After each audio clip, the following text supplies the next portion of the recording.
You're so annoying. Yeah, I'm not really surprised at this sell-off. We'll go over yesterday's plan. I mean, do we really have to do this? Do you guys need to run through yesterday's plan? I don't know how Whale usually starts us off. I just join in and then like say my spiel. We don't have to run through yesterday, right? Like we had a bunch of areas that we wanted to short, and then the last one, provided this like 80 point like drop, So like let's just like hop into today. What am I expecting for today? Honestly, man, I'd love like a poke into 40, 50, 40, 30. I'd love to see it. I'd love to see dip and a rip, exactly as Alex is saying.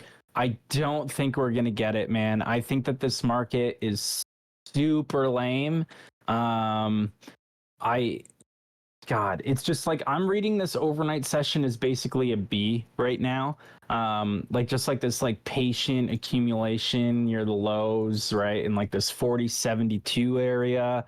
At this point, I think it's probably just easier to God, I hate saying this because I really want this thing to fucking shit.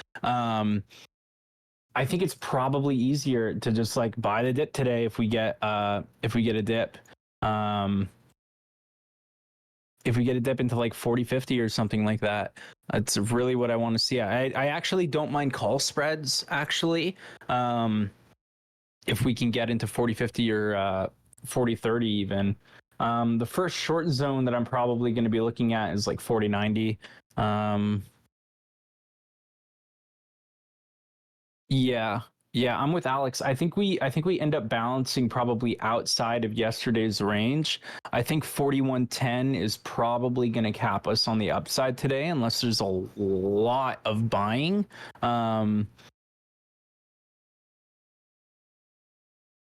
Like basically the way that I'm viewing it, hang on, let me just get you a nice little screenshot here.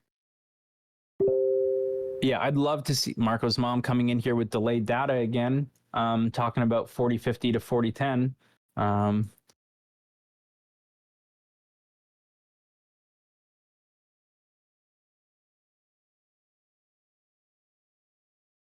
And like, let me just run through why this 4010 area. I mean, like, I'm just going to take in yesterday's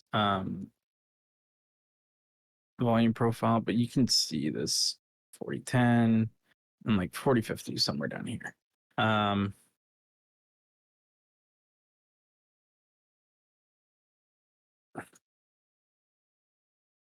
This is kind of what I'm expecting here. These two areas, I actually can't zoom out enough to get 4050 in here and like make it look good. But 4050 is like where we got that FOMC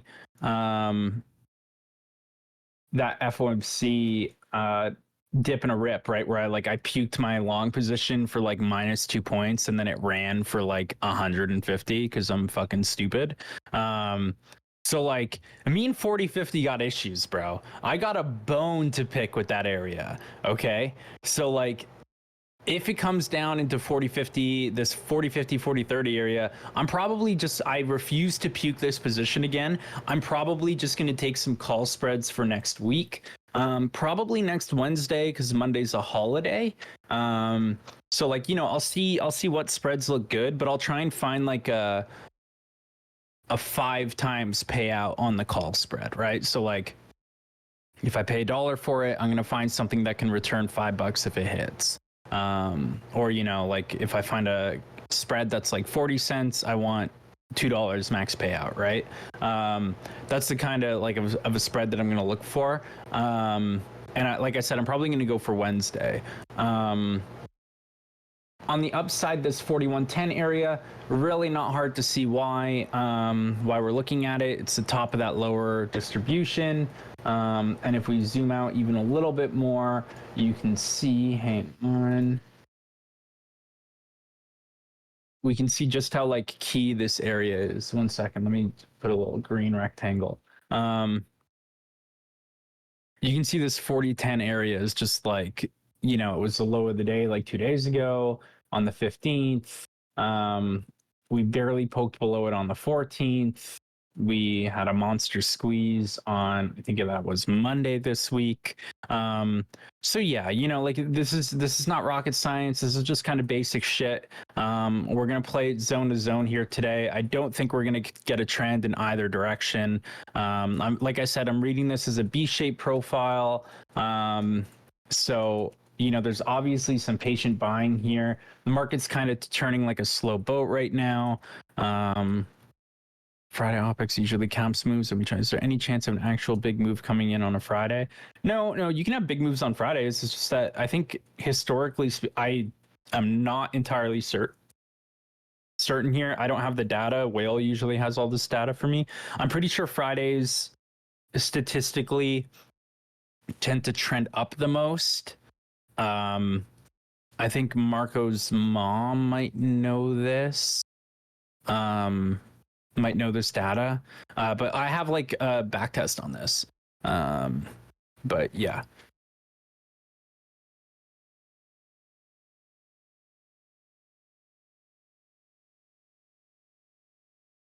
Yeah, Friday afternoon into a long weekend can get trendy.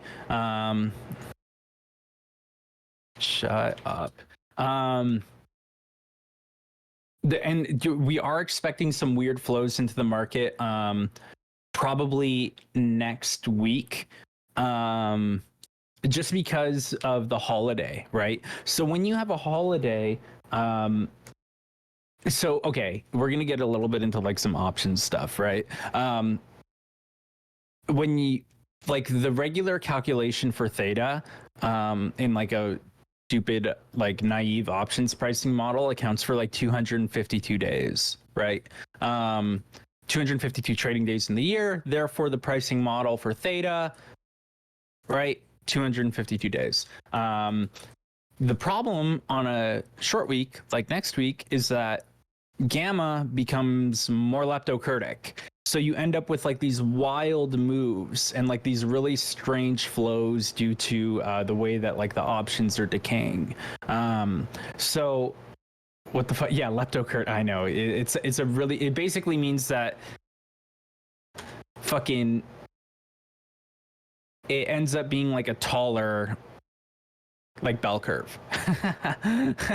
Big tails, yeah, big tails. So that's why when you get a like a pin slip is more likely on a short week, right? And that's where like you'll get like these wild moves of like, holy shit, it just seems like infinite bid.exe is turned on if the market's going up, or it's like we literally can't find a bid whatsoever and the market is just like dying and like, you know, like collapsing onto itself like a dying star.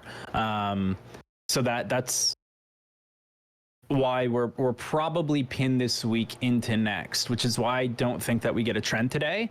I think we're going to end up in bouncing between like this 40-50, 40-30 and 41-10 area. And like I said, I'm probably going to play the long side with call spreads into Jay, can you help me understand why 40-50 and not 40-64? Yeah, FOMC. There was a huge buyer at 40-50 on FOMC, and I think we're going to go back down there and poke that area and then up. And why not 40-64? ETH bounce at 40-64 is worthless. I don't know. I mean, it's good for like 20 points, man. What do you mean it's worthless? I just don't think that it's like the low. I mean, it might be, but like that doesn't help me because I'm not long at 40-64, right? Like, and I probably don't want to buy 40-64 if it comes back down to 40-64, right? Because like that just means that the market has to drill 20 points to get there, right? So like I'm personally looking for like 40-50, 40-30. I want to get some call spreads for probably Wednesday because Monday's a short day.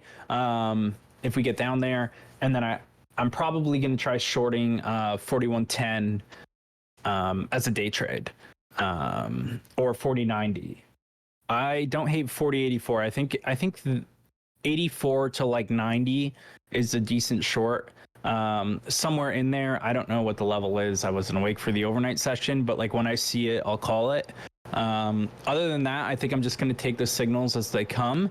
And, we'll just see if there's any good trades. I'm just going to take vertical spreads, Cave. I'm not going to take calendar spreads. Just like a regular, good old-fashioned debit spread. NQ thoughts. NQ looks a little bit stronger. So I think it's probably a worse short today. But, that depends on what all these high beta names are doing. Let me see. Hang on. For some reason, my quote board's like not popping up. Apple is basically opening at 153. Tesla above 200. I don't know. I probably don't want any longs on NQ if Tesla's below 197. I think if Tesla's below 197, I'd be like, nah. Is Whale off today? Why are we asking about Whale? Whale's not even a trader. He's just he just does what I ask, right? I say, hey Whale, make this. He says, okay Jay, how do I do it? And I say like this, and then he makes it. Listen, Karen, I'm terrible to people that I love, okay? If you need to be really concerned if I'm nice to you. If I'm nice to you, that's how you know that you're in deep fucking shit. All right? It's like, oh.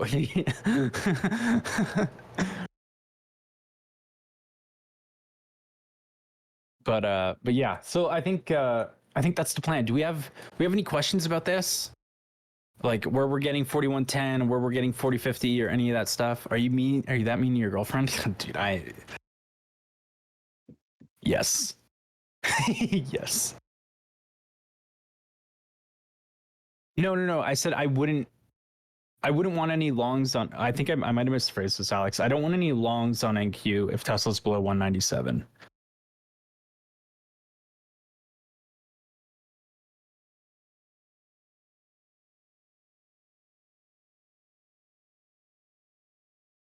$110 is the top today. I'm expecting 110 to cap today. I don't think we'll go above 110.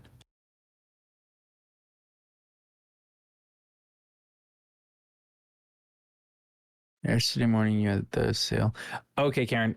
So this is a good question. Why not the low volume node just above? I need to get filled where the market wants to do volume. Like if you just like try and get filled in these low volume areas, like in the actual low volume node where like, there is like actually no volume, there's a good chance that you simply won't get filled because the market doesn't want to trade there, right? Like if you're trying to get short right now in the ETH session, like trying to get filled at 84 right now is like impossible,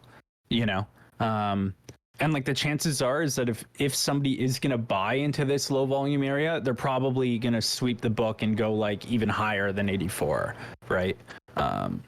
Which is why I like to short like the high end of the distribution or the bottom end of the distribution.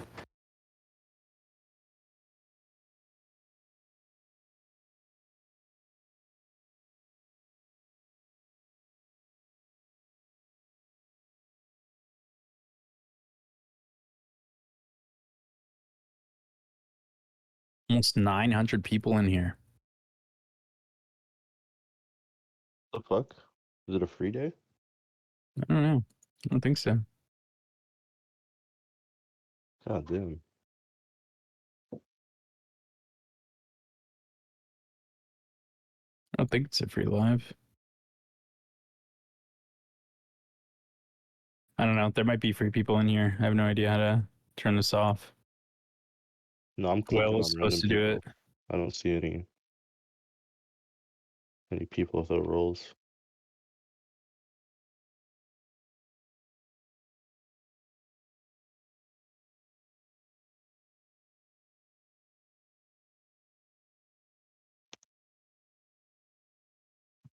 Yeah, is that better? And Can you hear me? yeah, 1 second. Let me restart it.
is, right?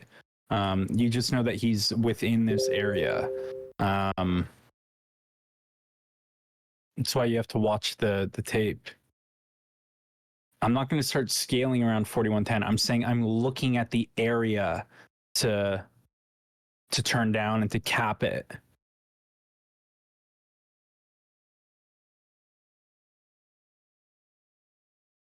I'm not just going to like blindly short 4110. I want to look at the area and see like if it turns down.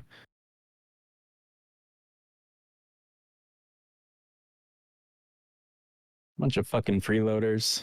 I love how none of them like said anything. They're all like there's like a they made a pact. It was there's dude, there's a lot of really funny jokes to be made here about like a group of people hiding, but I'm not gonna say anything. Yeah, you know, like there's a lot of yeah, exactly.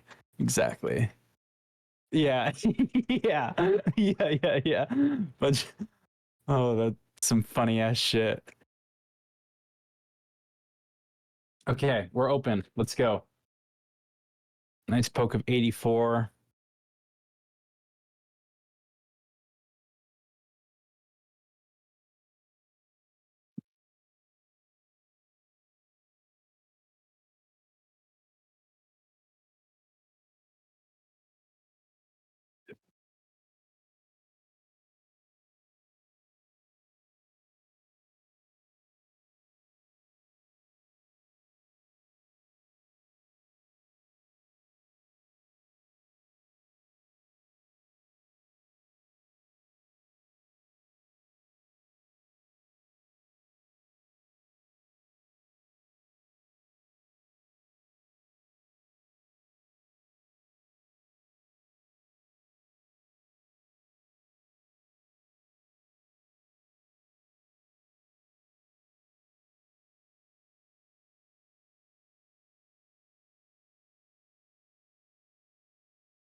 Papa, say something. Hello? What's up? Why? No, they're asking you to talk. Why? I don't know. Probably because they sound like you. Like, I want to hear McLovin talk. Yeah, it was quiet for a minute because we didn't have anything to say, man. We gotta watch. We gotta watch the market. It just opened. What's up, Guam? Andis is in here. That's what's up. Love my guy. Andis, where am I buying and selling NQ? No pressure. There's only 600 people waiting for your answer.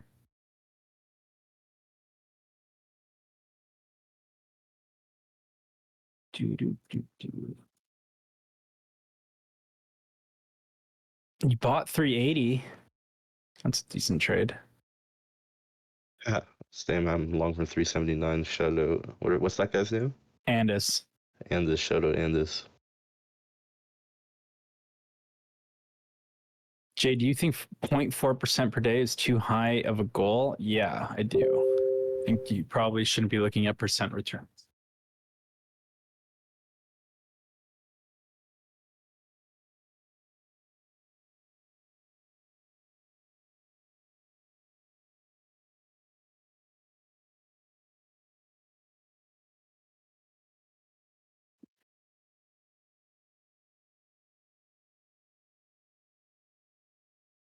This is a very boring open, and I hate it. We have any news today? Who's got the economic calendar? No news? Oh, God.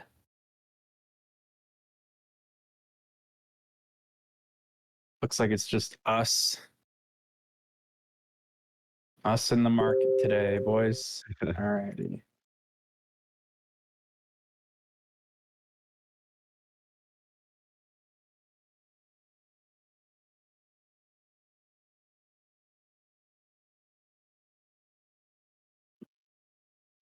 Somebody said MOPEX for news.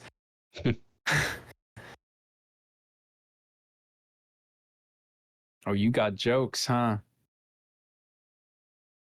Bunch of jokesters in here. I know. I know.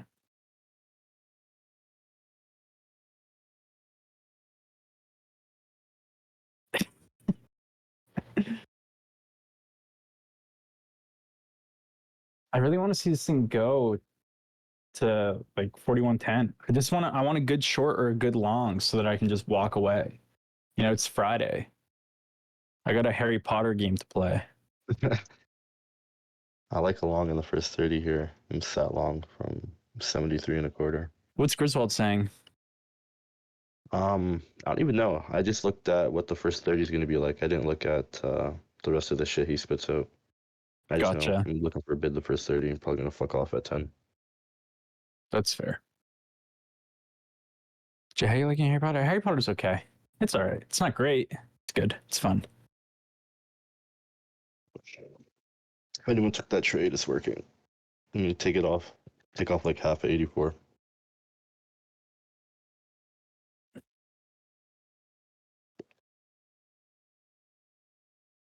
I'm concerned about this like 90 area. Yeah, likewise, 94s. Yeah. Not quite that high, but all right. Like flat 90s? Yeah. Yeah, I think so. You know, I may be wrong. I don't know. You know, I could be wrong. I don't have a fucking clue. I mean, literally you're just looked almost at the certainly 30. wrong. You're a prick, man.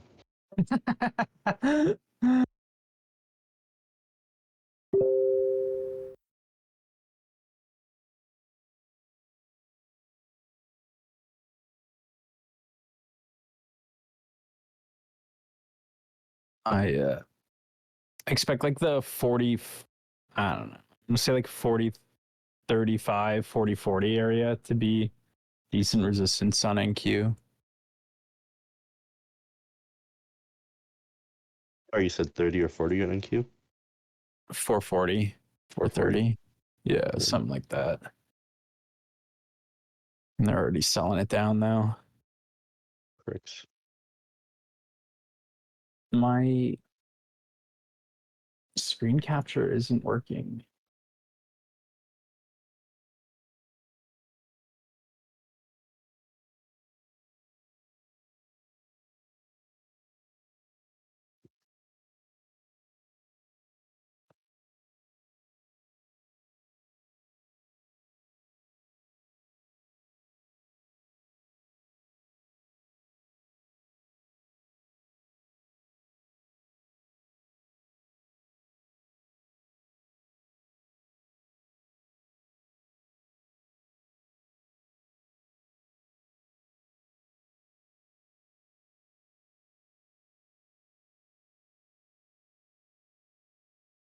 Anyone saw that Griswold alert earlier, and they have a DOM open. It's kind of interesting to see 79 and a quarter go offer now. And it's Dude, why does your mic sound like you're hello? like 10 feet away? Is this better? Hello? Yeah, much better. Yeah, it was a little far away from my mouse. Yeah. Dude, you're not gonna get like fucking AIDS for being close to your mic. I don't know, dude. Last time I got on mic with you when you were sick, I got sick through the mic. So I've been trying to be extra cautious. That's not how that works. I might get a condom for the end of my mic. Dude, Richard has joined and hasn't said a word. Really? Yeah. I'm ready to watch this thing drill, man. Let this thing puke. Richard managing his Apple long. Yeah.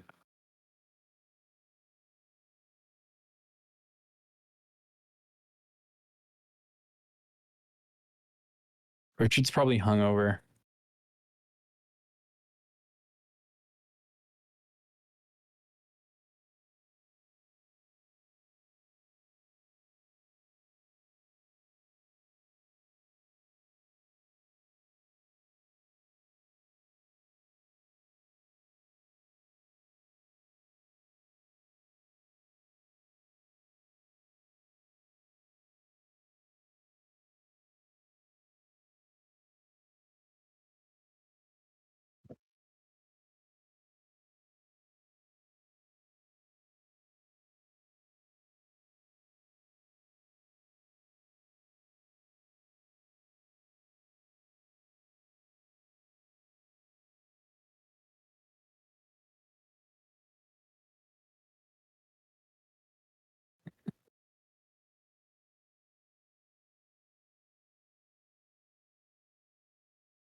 Okay, which index is lying to me right now?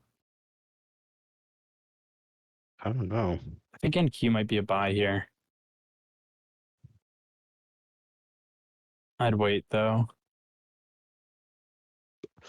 I'd try and hit it like now, maybe with like a stop below the low if you really want to trade, but I'm not going to take it. I'm not a huge fan of it. Like you're basically just betting that like ES is going to turn up and like lift NQ here. But it looks like ES might make a new low, so I don't like this trade. Fuck, I hope not. My stop's at 70. It's going to go.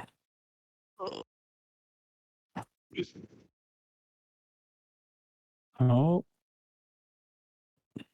a little bit lower, please. Oh, fuck off, ES. This thing's going to go up. ES lying with no new low yet. Yeah, I agree. I think ES is playing games right now. I'm just gonna wait.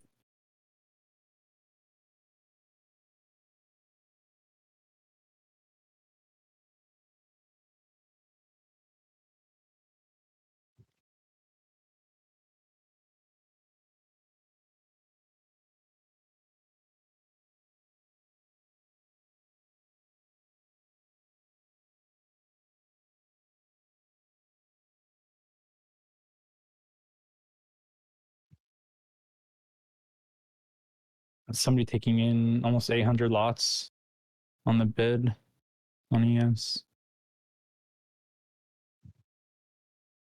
Yeah, I'm gonna go long here. On ES? Yeah, I know, dude, but I don't know. Are you long? You're long in Q or long ES? Yes. Although I think NQ might be the better trade. I think so too. It's already up like, I don't know, 15 points or something.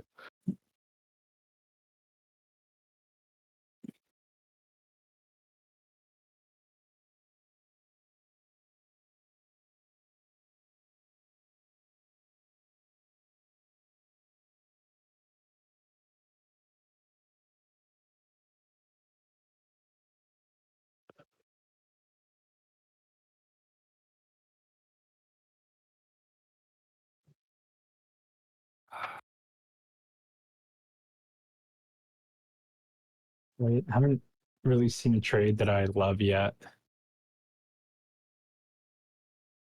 A small long on NQ, but I don't think it's going to end up working out. I think 57s and a half right now on NQ. No, it's just I would rather get long lower. I mean, like I see like a small buyer here on NQ and on ES, but like I'd rather get long lower. But like I'm up like 12 points right now, which is like whatever, you know. That's what I'm saying. Like I have a trade, but I don't love this trade right now. There's nothing wrong with being in a trade and being like, oh, I don't think it's the greatest trade. I think they're buying at market now here. Yeah, obviously. Oh yeah, are they? Are they, Papa? Are they buying it No, I at mean market like now? I have a little bit of Yeah. edge guessing where the dealers are gonna buy in the morning, but usually if they get filled I on the can't bid see for that too on the long, DOM, man. I didn't know that. I didn't see the DOM move up 15 points on you're a NQ. shiesty little cunt today, aren't you? Like Friday. Are they buying at market? God damn, you're funny. Fuck Took you, like dog. 15 points on NQ. I'm just gonna ride the other one.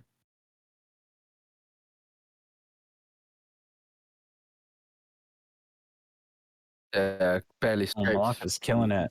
Barely scraped 3 points out of that ES, really. Yeah. Like I said, I don't think it's I don't love this trade. I don't think I love this trade until like, dude, MQ's got a way to go, bro. It's got to get like above, I don't know, fucking like 90s or something. Mm-hmm. Yeah. I agree. Yeah, I took 15 points on NQ on like half my size. So like if I get stopped out here, the trade's just a scratch for me, which I expect it to be. I don't, like I said, I don't think this is a great trade. I don't love it. I just like got something up on the board. right? I was long 57s. I'm still like technically up on this like one lot that I have. I'm up like 3 fucking points. Not that it matters. I don't think this is a great trade again. I don't really care if it comes and stops me out break even. I wasn't expecting this to work anyway. Can the 600 of us move the market? Yeah, we could. It's a federal agent asking that question. Don't answer that. Well, I said we could. It doesn't mean that we will.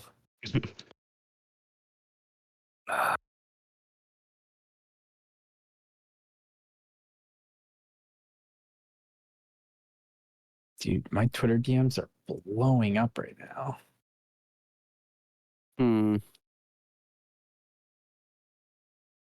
I don't like that.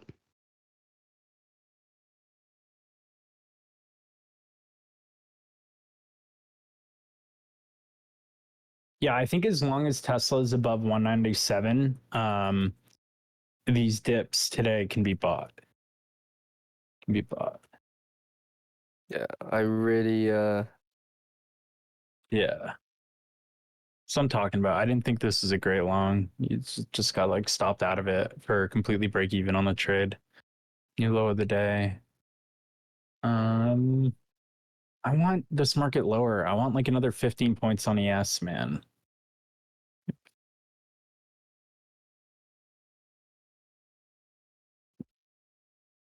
I just want to fill like some call spreads and be happy.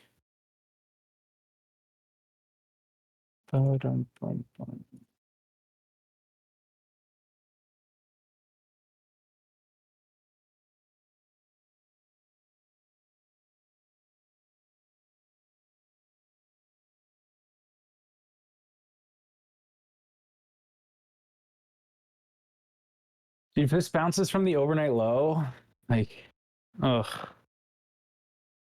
on ES without going down to 950, I'm gonna be pretty cheesed. I'll be pretty cheesed.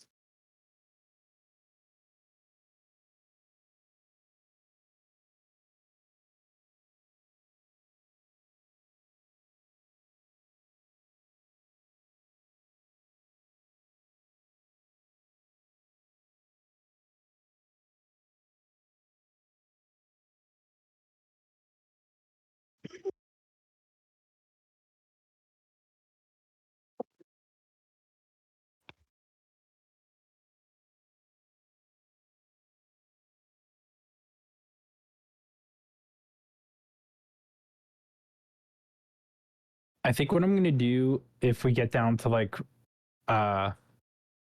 40, like, well, 40.50, is I'm gonna take some like maybe like 409, 414, or like 410 here. SPY.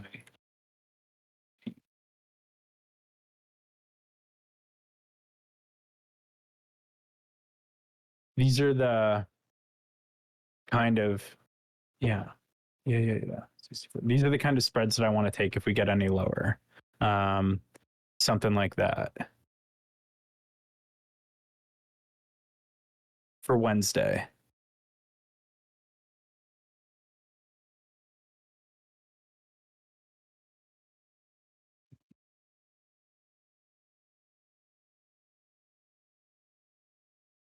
Harry, did you pay Sydney?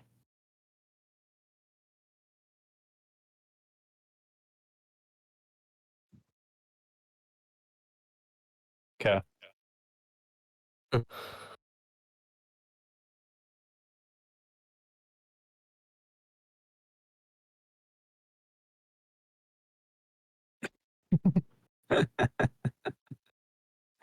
Sydney.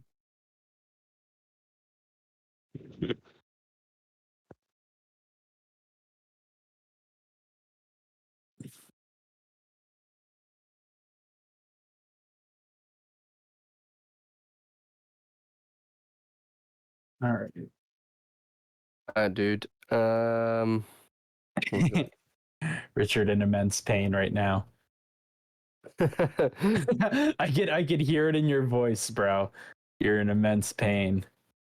Cool though. We stay calm and collected. Yeah, I'm telling you, bro, this thing's going a little bit lower, buddy. You just gotta like stick it out for a little bit here. Well, yeah, I'm good, man. Don't worry. Okay. All right. This is what a good friend does. A good friend is ready to talk his friend off the ledge. Yeah. At a moment's I'm not notice. quite there yet. I'm not quite at the ledge. I'm like one flight of stairs below the top floor. Dude, you're so funny. He's a Chelsea fan. He knows how to suffer. Exactly, man. I haven't seen us win a game in. I don't know. I don't remember. Wait. This whole new year, unlucky. Yeah, I need another 15 points down for me to be confident in buying. I don't want to buy the overnight low. I mean, dude, maybe buying the overnight low works, but like to me, it's just such an overplayed trade at this point that I'm like, I don't want to fucking do this. You know, I'm not excited with it. I know that somebody took in like 2,000 contracts at the low. I don't like it. You know. This trade might work, but fuck, I don't think it's for me. I don't like it. Not what's an area of interest? Anything 151 Apple. It's just doing so much volume down here. NQ. There's a decent sized bid here, but it's like if this person pulls their bid, what happens, right?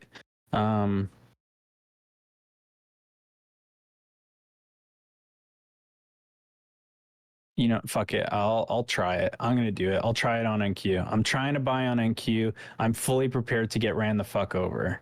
Okay.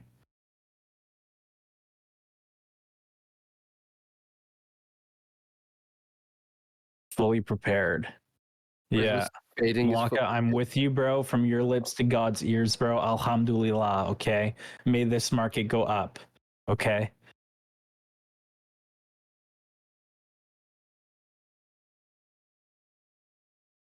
Stops tighter than my butthole. Same.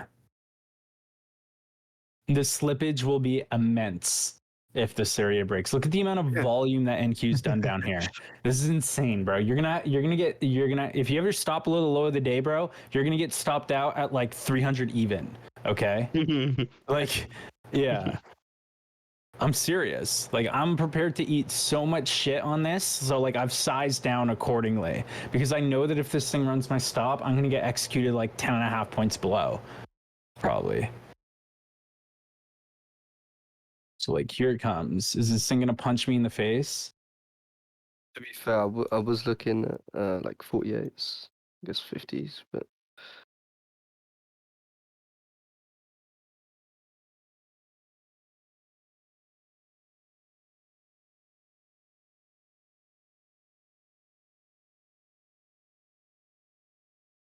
Yeah, it was Okay.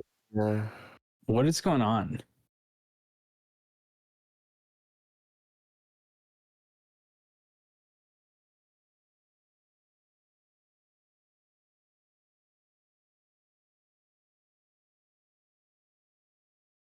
Is that a GIF or am I tripping? That's just a picture. Okay. Dude, I thought I was having a stroke. It's like, is that wave moving? Like, all right, just stop me out, NQ. Just like get it over with. I don't know, like. Oh, that's funny. You got me fucked up. No, all right, fantastic.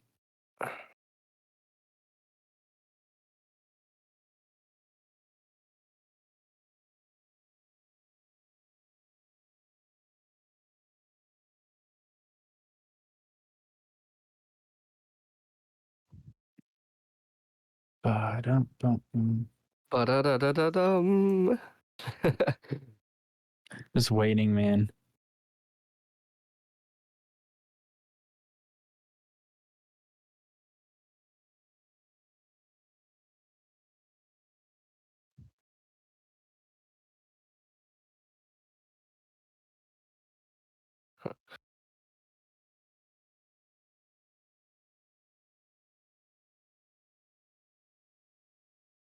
there goes that.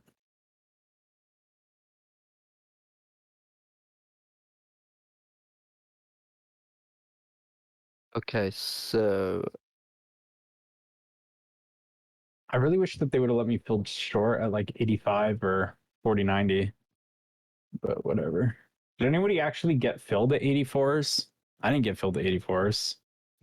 Like, you did? Good for you.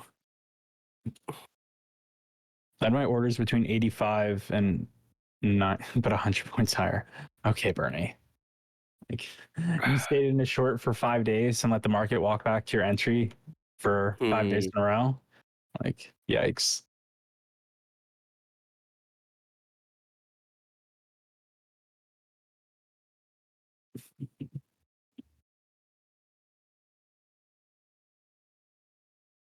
You can't trade two accounts, the same instrument in both directions. It's illegal.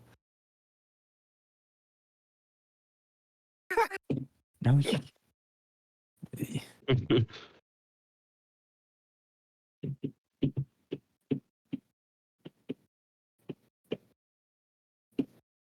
washaroo. that's not how it works. Like, dude, the FINRA would be up my fucking asshole. Like, what are you talking about? Oh, that's funny.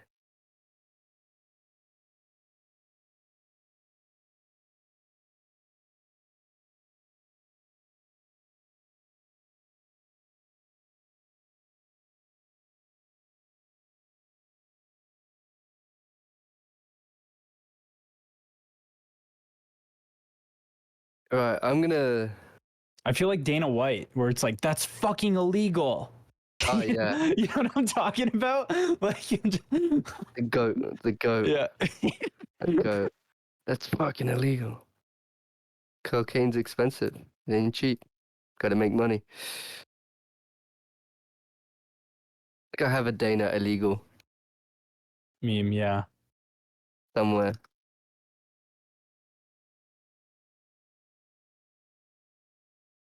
There it is. That's a good one. It's a bit small though. Yeah, yeah. It needs to be a sticker. Yeah, let's see what I can do. All right, just buy. Everyone just buy. That's what we're doing. Jay, do you still keep your long in queue? Yeah, man. Fucking illegal. Yeah, that's a decent sized sticker, I guess. Oh, Yeah, but it's not a GIF. yeah. Can you make GIF stickers? I don't know. Yeah, I'm meant to be emoji king. I don't fucking know.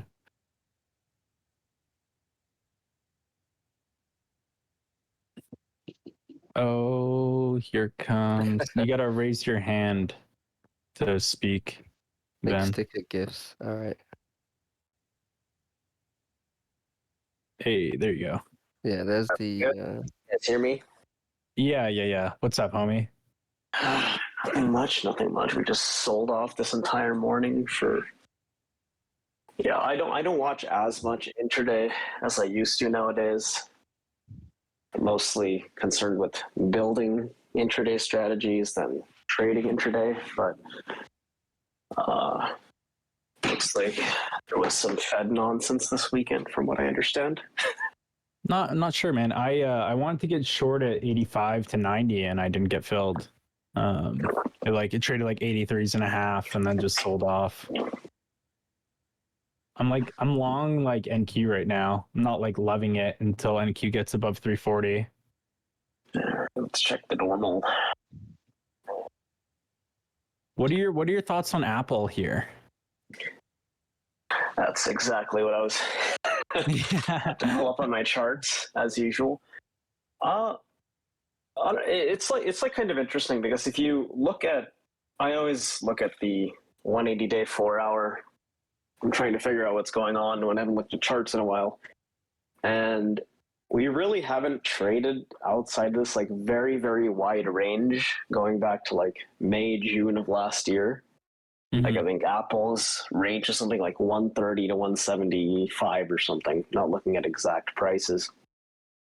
And we're right at the cusp of where we can break out in a certain sense. And especially the past couple of days, we've just tilted down and had some sort of reversals. I guess there were a lot of Fed speakers, from what I understand, yesterday and today. And usually they don't never shut up, push. bro. Yeah, I mean, they don't push prices around that much, but some fucking Goldman report comes out, and I always like to look at the Fed tool. I'll link it in the live chat. The Fed has been kind of telegraphing that they're going to hike to about 5.25 to 5.5% by around May. I was originally thinking that rate hikes would be down around April,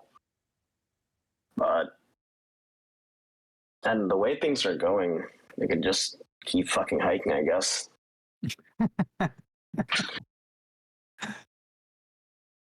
I'm more interested in just like Tesla in general. I have no idea why this. Hang on. Before we get into that, this is where NQ is make or break. Like I'm long NQ right now. I love this trade if it gets above 340.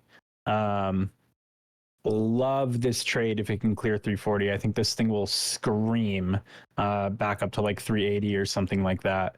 Yeah, it's like this 66, 67 area and this like 340 area on NQ. If it gets above these two areas, I think this thing is gonzo and we squeeze. I think this is kind of like the last zone. Like you can see that the pace of tape is picking up right now at like 340 and this 67 area. They're like, somebody's trying to sell aggressively at market here into 66s. They just traded like 400 lots into it and it looks like they're getting squeezed. I want to see NQ trade up into 50s and ES poke into 69s. But yeah, let's talk about Tesla. I mean, Tesla, Bitcoin, they both have this like perma fucking bid for the past month or so. Not really entirely sure where this came out of for Tesla because it was literally bottoming out. And just I wanted to buy Tesla around 100, 100%. But I ended up buying it around like 114, 112. I mean, it's still a great fucking trade, obviously. But yeah, I think anytime Tesla gets down to like 130, you fucking sell puts on the thing. I don't think Tesla's ever going to go below $100 unless there's some like Enron level like bullshit that comes out. You know what I mean? Yeah, I mean, it's weird because Tesla and Bitcoin and ARK obviously trade together, but Bitcoin has this thing where, I mean, obviously the SEC is just like randomly suing all these fucking stable coins and Do Kwon or whatever the fuck. And they have no actual right to action against any of these stable coins. But how Bitcoin sort of works is that this is like the approved product that people can trade, right? Like Michael Saylor sold a bunch of fucking bonds to buy Bitcoin, and you're just allowed to do this. GBTC, you're just allowed to buy this product, of course, before they went bankrupt. And so Bitcoin doesn't get touched, and this just gets a huge bid. Tesla gets a huge bid. And I remember I was thinking a few weeks ago that one of the biggest trades of 2022 was shorting the dollar, or longing the dollar, shorting JPY, right? And then when you unwind this trade going into the new year, your tax loss harvesting, all this other crap, you kind of have to reallocate, right? Because if you're a fund manager, you're just sitting around on cash, you're collecting 2%, you're going to get called an asshole if you're taking these fees without actually putting it somewhere. So you have these stocks that are beat up like 50%, and you just buy the fuck out of this beta stuff. And then Tesla just goes in a ripper from 127 to what, 220? God, dude, and then Roku was just up 17% yesterday. Like, it's weird. I haven't seen market moves like this since like 2021. Because 2022, all these trades got fucking killed. So yeah. The only stock trade I put on since longing Tesla like a month ago was I'm short Google, long Microsoft right now. I have not. Yeah. one of the few trades I have put on was I'm long Apple, Amazon, Microsoft, and short Google. Yeah, okay. Handshake, dude. Like, yeah, okay. Same page. This is horrible. This was more of like a not exactly a fundamental trade, but especially around the beginning of the year. I always like to think what are I don't day trade as much anymore, right? But like I always like to think what are fundamental investors going to do? And everyone was just worried about like a hard recession, right? Mhm. And so when you have fundamental managers, they're not very creative people, right? They're going to look at earnings reports and stuff like this, and they're going to overreact to anything that says we're not getting into a hard recession. And Google is just one of those companies. Like I don't know how many people you know that work for that company, but it's just kind of Like horribly 6. run. It's not a very well-run company, is how I like to think about it. But and then like this Chat GPT thing was fucking bullshit. But I don't know. It just like stuck. Like C3 AI and all these random craps are just shooting to the moon. Yeah, so my thing with Google is that Google is where they launch products and then just like immediately they die, right? Like Google Plus, garbage, Google Lens, garbage, Google Stadia, trash. Yeah. Like all of it is just garbage. Like Google comes out with something and then it's like, okay, we made it now. We just like let it die, you know? And not only that, they like acquire stuff and then have like internally competing products against one another. They don't really have a clear goal with what they're doing. I don't know. Yeah, it's just stupid. It is actually pretty embarrassing to me. I remember when ChatGPT first came out, I was like, they spent billions of dollars on DeepMind and they don't have a tool that can sort of do this. Yeah. But instead it plays fucking chess or something, I don't know. But it plays chess real well.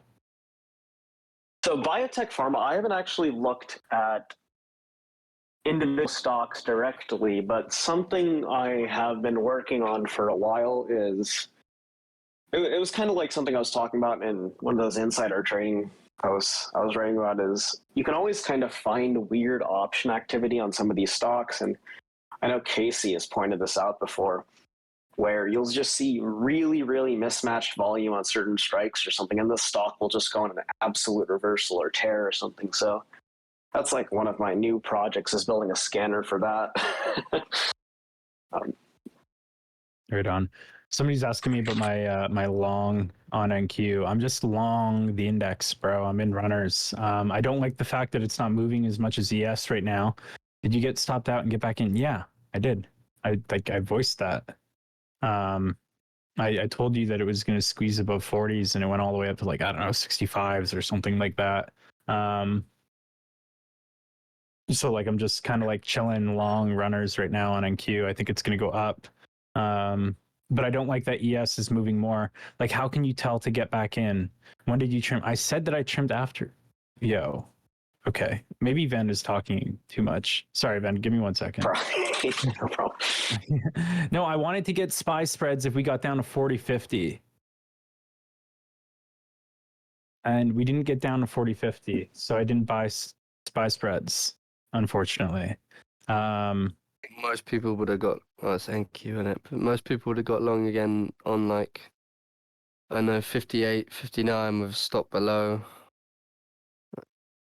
Yeah, I got stopped originally on NQ, then I bought it. I tried to buy 300, it ran away from me. I got in at like 310. I took some off at 340. I took a little bit more off at 360-ish. I don't know, it was like 55s or something. We're like right here right now anyway. I think this market's going to continue to go up. I don't like the way that ES is moving more than NQ right now. But, you know, I couldn't get long ES. I'm pretty, I told everyone just buy. Like I literally said just buy. Like I don't know how that so gets. I got a question for you. When you got like the big NQ stocks down and a couple of big energy stocks down, where do you try and trade the reversal on ES or NQ on these kind of days? I'm trying it on NQ right now because Tesla's green. Like that's like the only reason that I'm like dipping my toes in here. Usually I'll try it on whichever index I think is stronger on the day. Like I'll basically like go look at like all the high beta shit and just be like, oh, like, you know, is Nvidia, is Adobe, you know, like like the beta shit stocks in fucking NQ, like how are they looking relative to like Apple? And then I'll just go from there. Right. I mean, usually because Apple is such a large part of NQ, I usually look at Apple as the reversal indicator. Like if that stock's doing strong, then I want a long NQ. It's actually kind of interesting market movement today. Just Tesla being green and everything else kind of eating shit. There was a lot of there's good flows by like 151 below like 151.70, and obviously the bottom's like 151 halves. It was pretty decent flow there. It's just basically going to save my ass.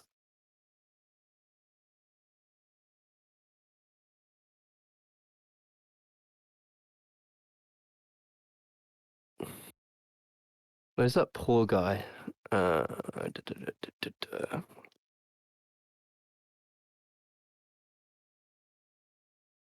Like you probably don't want to see NQ get below like 320 here. Oh yeah, here he is. 320 and like 67 on ES. I think I'm pretty sure that this is gonna walk back most of it. But you know, if we do get a dip into 40, 50 or lower, I'm gonna try and get those SPY spreads for next week. But yeah, like I said, like this 67 area on ES is just really important. You can see that there's a bid coming out of there. It's up like 5 points right now. I think as long as the market's sitting above 320 on NQ and 67 on ES, it's just going to end up going higher for the rest of the day. Like I said, I don't think that this market's going to get above 410 today or 4110 on ES. I think this thing's just going to end up balancing here. Like if you were on in the at the beginning of the live at 9 a.m., I like very thoroughly expressed that I'm fairly certain the market is going to balance today between 40.50 and 41.10. You know, the low right now is 57. I'm expecting the auction process to either extend to the downside a little bit, or that was the low and we're going to walk it all the way back to 40.90 or 41.10. I like, you know, this is the balance. Like I literally posted a screenshot of it. Like rate has file from Mr. ZJ. 4110 is cool. I'm good with that.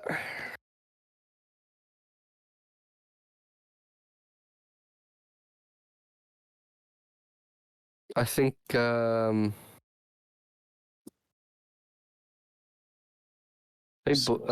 think we're good, but I'm certain that we're good. I just don't know why people panic so much. Like, yeah, okay, it's normal that the market's going down, but like when you have this plan, like literally like posted, and I'll reply to it here, you know, and like if you weren't on for the plan, then get here earlier, you know.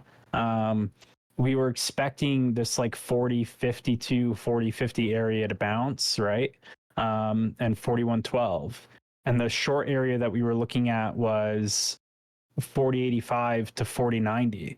Unfortunately, it traded 83s and then dumped. Like, you know, we're not God, obviously. We can't be perfect, but we can have a general idea. So like when we're expecting 85 to 90 to turn down short and it trades 83.5 and then the market starts dumping, we're not going to like go, oh my God, the market's going to zero. Oh my God, we're down 30 points. Like, no, man, we're expecting this, bro. We're expecting the market to balance here. Like this really isn't that big of a deal, you know? That's why, like, just be calm, wait for your levels, and then just like fucking buy, or short. You know, like whatever it is that you want to do. Yeah, I don't really want. Guys look at Sorry, how often do you guys look at the dollar index when you're also trading SPY or ES here? Or ES I don't look at it enough. I got to start looking at bonds and DXY more. I mean, like especially in this market, it's like a regime kind of thing, right? We're still not really trading off of like fundamentals, but dollar movement, yen movement, like maybe not yen movement as much, but I feel like a big reason why a lot of this shit beta, Tesla, Roku, ARK stuff gets bid up is because dollar's been kind of not being so hot as of late. I try and watch it a bit more nowadays than I used to, but What do you think about the dollar? Like right now? I mean, Obviously, everyone had a massive bidding. crazy long trade dollar for 2022, right? Mm-hmm. And so it's kind of interesting, right? I always say that when you have a lot of inflation, there's no like quote unquote inflation hedge. Like you can buy tips, right? But if you look at overall which market performed best on a dollar basis, it was actually Turkey in 2022. And they had absolutely insane inflation, right? And like most countries have capital control, which in the US, we're kind of blessed. We don't have to think about that much. And people piled in equities in Turkey in 2022, and that's what drove such an insane rate of return there. Yeah. And I think people like sort of forget that Forex trades are insanely levered compared to buying regular stocks, right? Mm-hmm. It's I think more of the focus will turn to treasuries than a straight dollar long from a macro point of view, but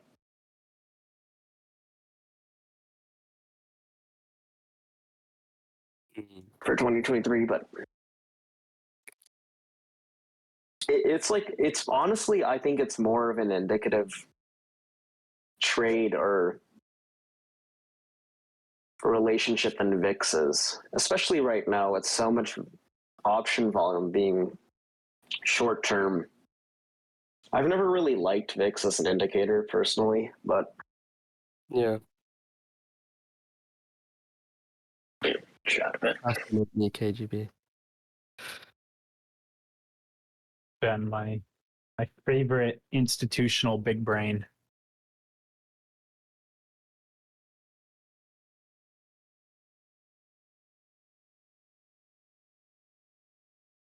I mean, I always used to remember, I used to shout at people, like, why are you just longing VIX calls instead of just shorting ES or directly? Like, if you have a trade, just take it directly on the index instead of trading VX. But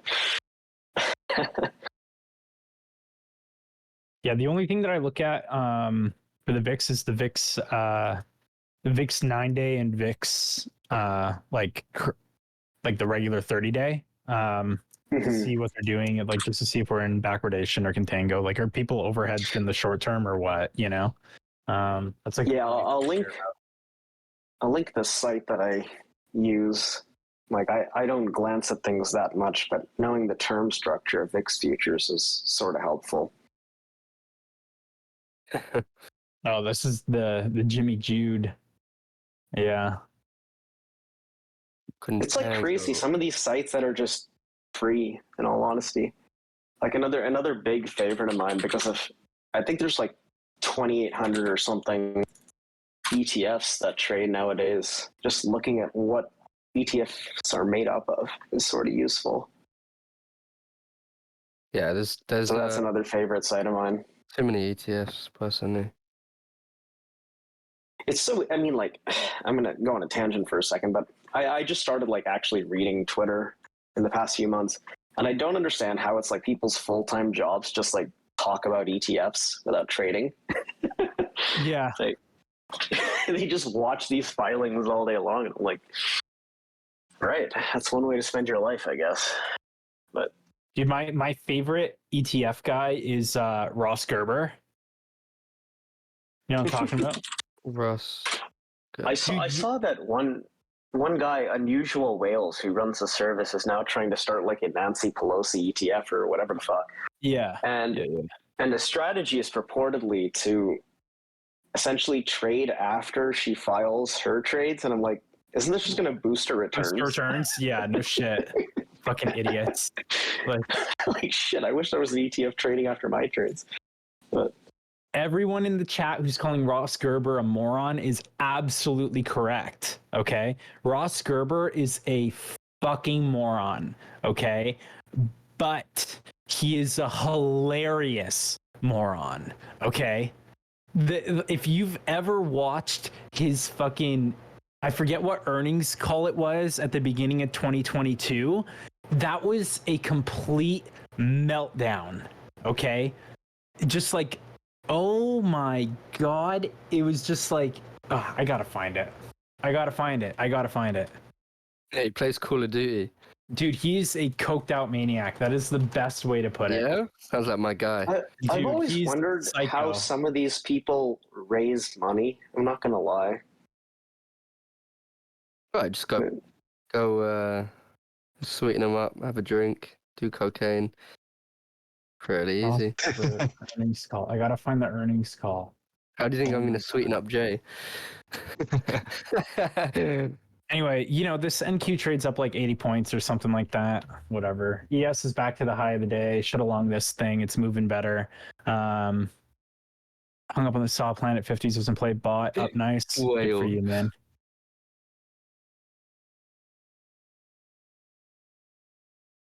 So I haven't really looked at your order flow bot indicator, but how often does this tend to fire off, or like, do you guys turn it off on fundamental? Oh, gotcha. Yeah, we turn it off on days where there's price insensitive flows coming into the market, which, like holidays, MOPEX,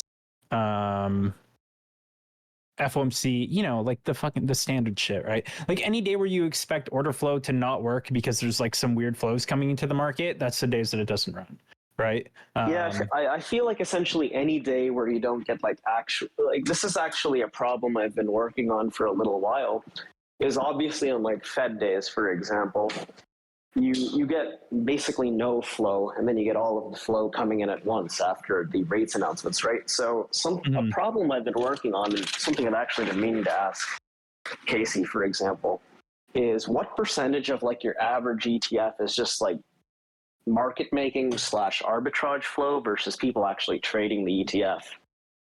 Like, I mean, you guys know this because you all trade order flow, but like, there's a lot of passive volume on SPY ES, right? Like it's the most arbitraged yeah, of course, products in the market. And you want to know when people are actually trading, right? Yeah. Like you don't want to deal with the long short situation because this isn't actually giving you real prints. So it's like a weird problem I've been trying to have because there's no good literature. I mean, academic finance papers are just terrible in general. They don't trade. The way that we did it was like establishing like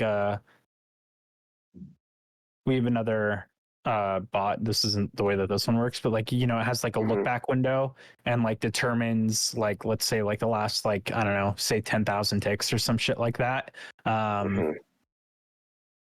You do like a bucketing by size of trade type of deal. Yeah. This is, yeah. Not only bucketing it based on like the size of trade, but like volume relative to it's almost like a volume moving average kind of a thing, right? And then you notice large deviations from the average trade size, the average pace of tape, etc., right, to determine when somebody is actually executing orders. Does that make sense? Yeah, I think I get what you're saying. Also, that was a good call in the 40-60s. This is a pretty decent V-shape trade. Yeah, and like I said, we wanted to short this 85 to 90 area. Just traded 85s. It's down 8 points. I got filled on a short there, but it's like no size because it didn't trade up to 90s, which is where the bulk of my orders were. I'm currently long in Q still and short ES. So, Emin, I read your posts every so often. You say opening range is the first 30 seconds or 1 minute of price discovery, something like that, right? 30 seconds, okay. Do you compare this to like major stocks that also make up NQ or not?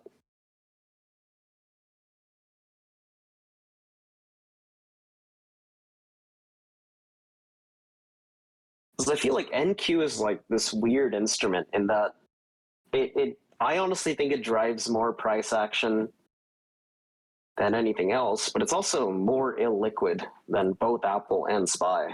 So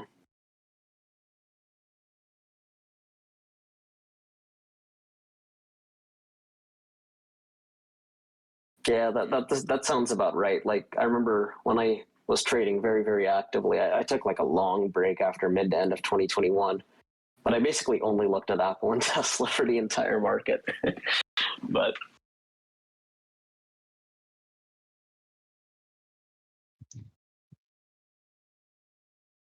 yeah, absolutely. Like a lot of ETFs actually, they will restrict how much they weight their biggest holdings, but NQ in particular, it's basically made up of like 2 to 3 super highly or 3 to 4 super highly correlated stocks, right? And so if you see like a big mismatch in how like Apple, which is the biggest component of both ES and NQ, are moving, it is like worth spending your time trying to figure out whether ES and NQ are going to move towards Apple or they're going to move, or Apple's going to drift down towards. It's like a decent reversion indicator, but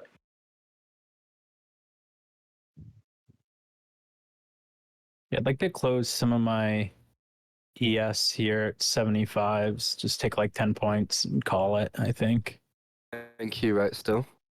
Yeah, I'm still long NQ. Okay. I don't think this is really going to turn down on ES back to the lows. Oh no, man. Yeah. I think I'm just going to close. I'm just going to close it out here at 76. I would even be 76. I don't really care. I don't know, man. I'm gonna write this thing up as far as I can go. Are you're short ES? No. I'm set long, but Yeah. I'm still long NQ. but then I might do what you're doing. I really can't be asked to like actively fucking trade now though. Yeah. I'm just, like I said, I'm 100% expecting balance today. I'm not expecting a trend up. I'm not expecting a trend down. I think this market will balance between 40.90 and 40.50 or 41.10 and 40.50. You can have a large range without having a directional move, right? And that's kind of what I'm expecting today. I've said this since 9 a.m. I don't expect a trend. I expect this thing to just balance between 40.50 and 41.10. And I think that's exactly kind of what we're getting right now. Also, remember I was talking about this in chat yesterday, but like roughly around the 30-minute candle close is when you always see these like great reversals, right? It's everyone knows this effect, but it just sort of happens, right? Yeah, dude, I say this on lives all the time. I'm like, I need to see where we're at 10:30. Yeah, I mean, like I remember when in 2015 or something when I first started working at an algo shop. One of the most interesting things we did was we had 3 different futures feeds, one from the West Coast, one from Chicago, and one from the East Coast.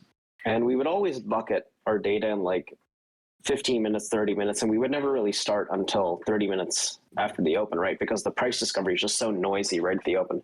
Also, this algo shop was insane. We were trading off of fucking astrology signs, but that's another story for another time. But it was actually very, very reliable. How like I think that basically every algo shop buckets starting after about 15 to 30 minutes. Our algorithm doesn't turn on until 30 minutes. Yeah, I mean, you guys do this because I remember talking to Whale about this, but like, I think most shops just, it's like a very weird, it's kind of like how support and resistance, right? Like, they're just lines at the end of the day, but there's so much liquidity at these certain points, and everyone just kind of decides to trade around there. And this is one of those things where everyone just decides to turn on their algos at a certain point in time, right? Mm-hmm. So some of these market effects are like very weirdly reinforcing, and I don't really have a reason for it, but it's very, very, very valuable to watch that 10 Eastern close, right? Just look at the FTSE algo. In fact, it's borderline on a non-news day. If you don't see a big reversal there, you won't see a whip size move for the rest of the day, is what I like to think. But the 0 date expiry thing. Okay. I've been seeing a lot of things about how 0 date expiry is going to like run VIX to 100 or something like that. And I don't think this is the case at all, right? A big reason why people are trading 0 days to expiry is because it's extremely cheap vol at the end of the day, right? Like, think about what an option is, right? You have your extrinsic value and your intrinsic value. Intrinsic value is just the moneyness. Extrinsic value is literally just your exposure to the move. And if you want exposure to a move on, let's say, a week time frame, I don't know how many of you guys have ever spent time in an institution, but it is a fucking chore to get your trades cleared and fit into the risk management protocol. And so a lot of institutions have figured out this fact that SPX options in particular are cash settled, right? If you make money, they just pay you out in cash. And if you lose money, it just goes to 0. It's not a big deal. So there's this kind of like a regulatory edge in a certain sense where you don't have to deal with a bunch of shit when you're trading on just efficient fall, right? And I remember seeing this article where a shitload of reversals have been coming intraday. And I guess my theory is that everyone is just, I don't know how often you guys watch bid-ask spreads, but market makers generally widen quotes whenever they think vol is coming because they only provide liquidity when it's convenient for them. And I think everyone is just trading these like 0 day moves because they have nothing better to fucking do. Like, it's just very, very efficient volatility. It's like defined risk. If you're not betting too much, you're not going to blow out. There's not a bunch of products tied to 0 days. I mean, it's like playing roulette with 2% of your portfolio. It's always been a very efficient trade. It's like how I got onto the 0 day train was in 2019. Moves were so small in what you guys would call volume profiles that I literally thought that the only way to make money intraday was to trade 0 days. So, and then I just looked at it more and more and more. And I'm like, this is just a really efficient vehicle at the end of the day. But I agree with it is kind of like suspicious how much trading has revolved around 0 days at this point. I think this amplifies a lot of like jerky moves when you're trading Delta 1 or something. But at the end of the day, it's like your max loss is 100%. And especially if you're trading near a strike, these things run up like 300, 400% minimum, right? I don't know why people don't trade them more, in all honesty. But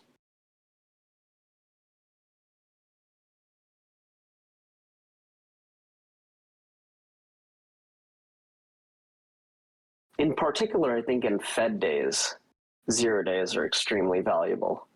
Like, I've noticed a lot of long vol on 0 days on Fed days in particular. guy's name. Yeah, what a great name.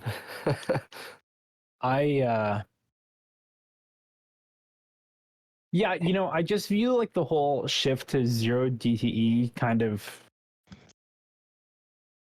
like mass adoption is just a change to the meta for like intraday moves. You know what I mean? Like I know it sounds crazy, but like just like comparing it to a video game where it's like a new patch can change the meta. That's it, bro. Like we just like we hot patched 0 DTEs. Now we fucking like we have 0 DTEs basically every day. You know what I mean? So like the meta changed, you know, like I don't know. I don't know. I don't really have to understand the meta to know what it is. You know what I mean? To just know that it works. Like, why is the Fennec the best gun in Call of Duty Modern Warfare 2? I have no idea. I don't know. But it feels good. I can tell you that it feels better than any other gun. Quick. You know? Yeah, it goes quick. And like that's the same thing with 0 DTEs. Like, why does it work? No idea. Fucking works though. Like, you know? And in all honesty, like I think this creates more opportunity for people like us, right? Like VIX is reflective of what 30-day, something like that. Essentially, it calculates on 30-day options. But I used to trade SPX options very near term, and it used to be like a fucking struggle to move like 20 to 40 lots on these things. Like you would watch the book move away from you when you place an order. It would only ever trade through. And you realize that like on 1 to 3 of these options or 5 options, this is equivalent to 50 SPY calls, right? It's cash settled, so you don't have to deal with fucking pin risk. And people are, the hardest market maker flow is to deal with things right at expiry, right? And this is a problem that can never be resolved because of the fact that, I mean, okay, intuitively speaking, right? If you have about like, let's say a 49 delta option, it's right at the money going into expiry. There's basically nothing to this option other than its moneyness. Right. But if it lands 1 cent over its strike price, let's say it's a call, then you have to deal with this entire fucking problem of settlement, as opposed to if it lands 1 cent below that strike price. And like mathematically, there's basically no difference in this option's price. But from a compliance point of view, from just like a capital allocation point of view, there's a very, very huge difference between 1 cent in the money and 1 cent out of the money, right? So I've noticed, especially across a lot of tickers, that especially now that we have like fucking 3 expiries during the week, is that you can kind of see the price being pushed around. I don't like to assume what dealer or market maker positioning is, but you can kind of tell that the flow is being pushed in a certain way right at expiry or right at close. And it becomes like if they lose control of this pin, then the price spirals in one direction, right? Because they just need to close out their books as fast as possible, because this is all mismatched flow at the end of the day. So that like the expiry is like the most fun way to take advantage of these people who have to offer both sides, right? This has been a fun problem I've been working on for a long time, but Sven, let me ask you a question. You have any experience with breath indicators? give me like a more specific example. You ever use tick, trend, anything that gives you like a broad overview of the market? I used to like tick charts on more illiquid stuff, but in all honesty, mostly I trade off of Apple stocks and no, bro. I'm talking about like this, like not like a tick chart, but like like tick, like a NYC tick, I think it is. Or you remember Monty? He used to use that a lot. I was never a huge fan of it just because it was too noisy for me, but understood. I've always generally felt that a few stocks drive market moves at the end of the day, right? Like just the way the market is built nowadays. Big stocks drive ETF inflows. ETF inflows get redistributed throughout get rebalanced throughout its composition, and everything kind of drifts as a result of that. And this kind of broke in 2022 because all the correlation trading algos kind of got blown the fuck out. But I don't think they're useless. It's just as with like most things, you really got to find like a perspective where they're useful, I guess. Right. Hang on. I just got filled on more at 86 and 87. Again, like guys, we've given the levels in advance, right? I don't really feel the need to kind of hold your guys' hands today. Like, the levels have been very clear: 85 to 90, 40, 50. Unfortunately, we didn't get 40, 50, but 85 and 90 is sold off a few times already. I probably don't want it if it comes back one more time. I'm going to try and close. I'm still long NQ. I'm going to close this ES 86, 87 at like 75 again if I can. That's going to be about 20 points on the day for me on ES. I'm still long from like 315s, 312s on NQ. that at one point that trades up over, it's like up like 80 points or whatever. At one point it was close to 100. This isn't a day where you should be forcing trades. Like even if you miss like buying the dip on NQ, if you missed buying the dip on ES, you've had two good trades on ES, right? First to 85, now 86, 87. We have this 85 to 90 area that we wanted to sell. I probably wouldn't trade it a third time. Okay. I don't like trading levels on ES or NQ 3 times in a row, unless I have like a very clear, like place to lean against, where it's like, oh, I can risk 2 points here, and I'll just take it over and over and over again until it like fucking breaks. But I don't think shorting the area of 85 to 90 that I have a clear invalidation, so I wouldn't take it a third time. Yeah, so if it hits again, I'd probably try short at like 41.10. But again, I'm long NQ, right? So like I have exposure kind of going both ways. I'm now officially out of this trade. I'm going to get out of it here at 74s on ES. Fuck it, 75s, whatever. And that's it. Like I have long exposure and I'm scalping shorts against it on ES. I'm having a great day. It's like parents talk to toddlers. Man, I feel like I say it once in the morning, like at like a normal speed, and then people like miss it, and it's like I don't know how many times I have to say it. Like, the levels where when do you get out of the NQ long? I'm in runners, man. Like I have like 2 lots. It's like this is like a non-position for me at two lots. Like this doesn't matter. I'm probably going to get out of it if it like goes below like 330 or something like that. People are always a little hesitant to trade against their other positions, but I mean, sort of worked it right. Xander, it is in writing. Somebody put it in writing already, but people don't listen. Like people are just like, they're not reading it. They're not showing up on time. And then they're like, what are the levels? And it's like, come on, boys. We can do better. We can do better than this. So on days like this, what is like the minimum points you want to see on a trade on ES, for example, to actually like take a position? Because I'm one of those people who only looks for runners, right? I don't ever take scalps, as we've talked about before. Yeah, so I mean, dude, my trading style since we traded together has kind of evolved a little bit. I mean, obviously it was a different regime back in like 2020, 2021. I was able right. You remember, dude, I was risking like 2-3 points, and like getting some decent moves. Now I'm more looking at zones. Like I'm looking at like, can you post the levels? Fuck off. What I do is I look at like these zones, and I'll take like 10 points on it before like risking off and letting the rest of it run. And I've started trading a lot more NQ, and on Qs, bro, like with like the level of accuracy that I have on ES, just like translating it to NQ, I don't have to use longer than like or more than a 15-point stop. You know what I mean?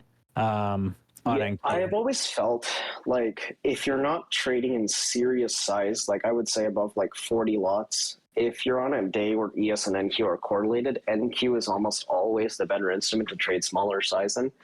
ES is just the deepest fucking market, right? Like NQ is a little more volatile, but like people underestimate that small sizing is such a huge fucking edge. Like you only really like truly learn it when you start fucking around with illiquid option spreads. But I don't know. I remember I used to like trade coffee futures in the morning or something, and you could walk the book around with 1 or 2 lots.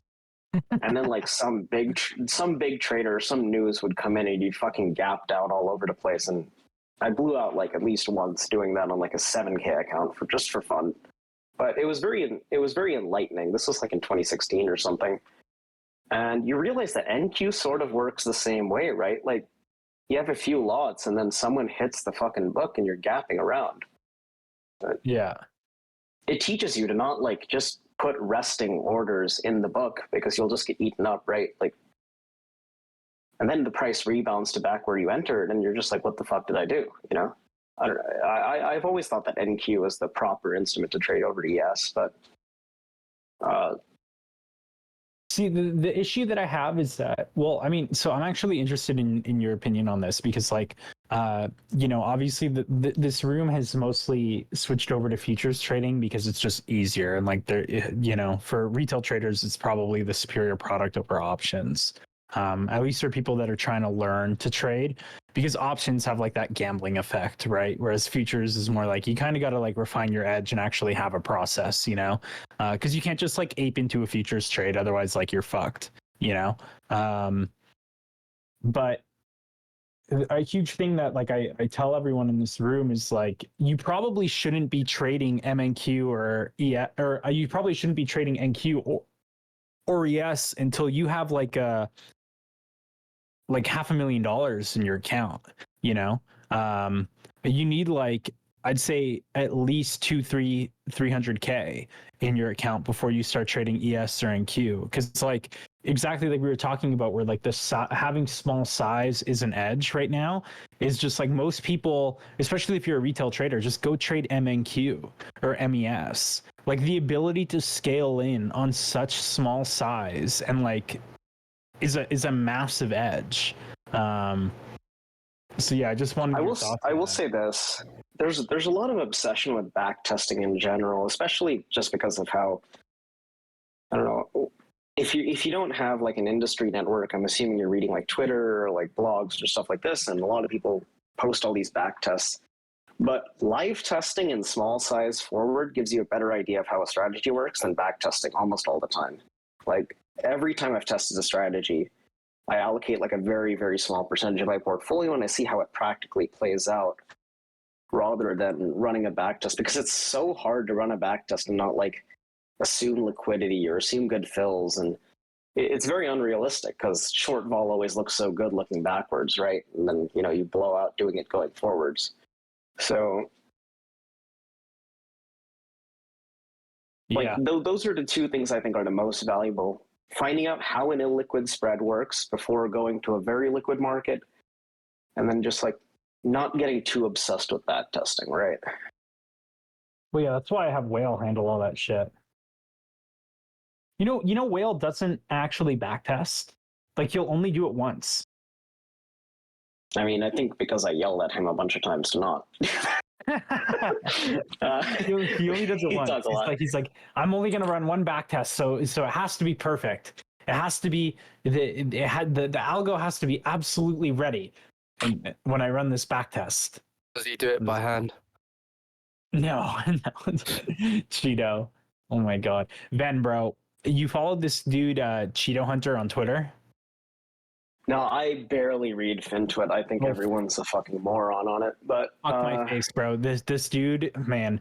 I literally watched him. I think it was like 2 weeks ago, bro. He longed the fucking high of the day on ES. Like, I fuck with you not, bro. The literal high.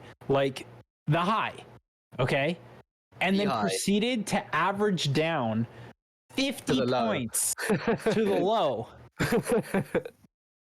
There's this old meme in one of my old trading shops. It's a private server where I was just like, I was really fucking drunk, and I don't trade drunk obviously anymore. But I was like, I can take 100 points of heat, and I just like took fucking 40 lots, 100 points in the wrong direction. And this was like right before COVID, and just rebounded all the way back. But eating 40 lots on a 100-point drawdown is something I haven't done before. dude, you did it with me with that one book.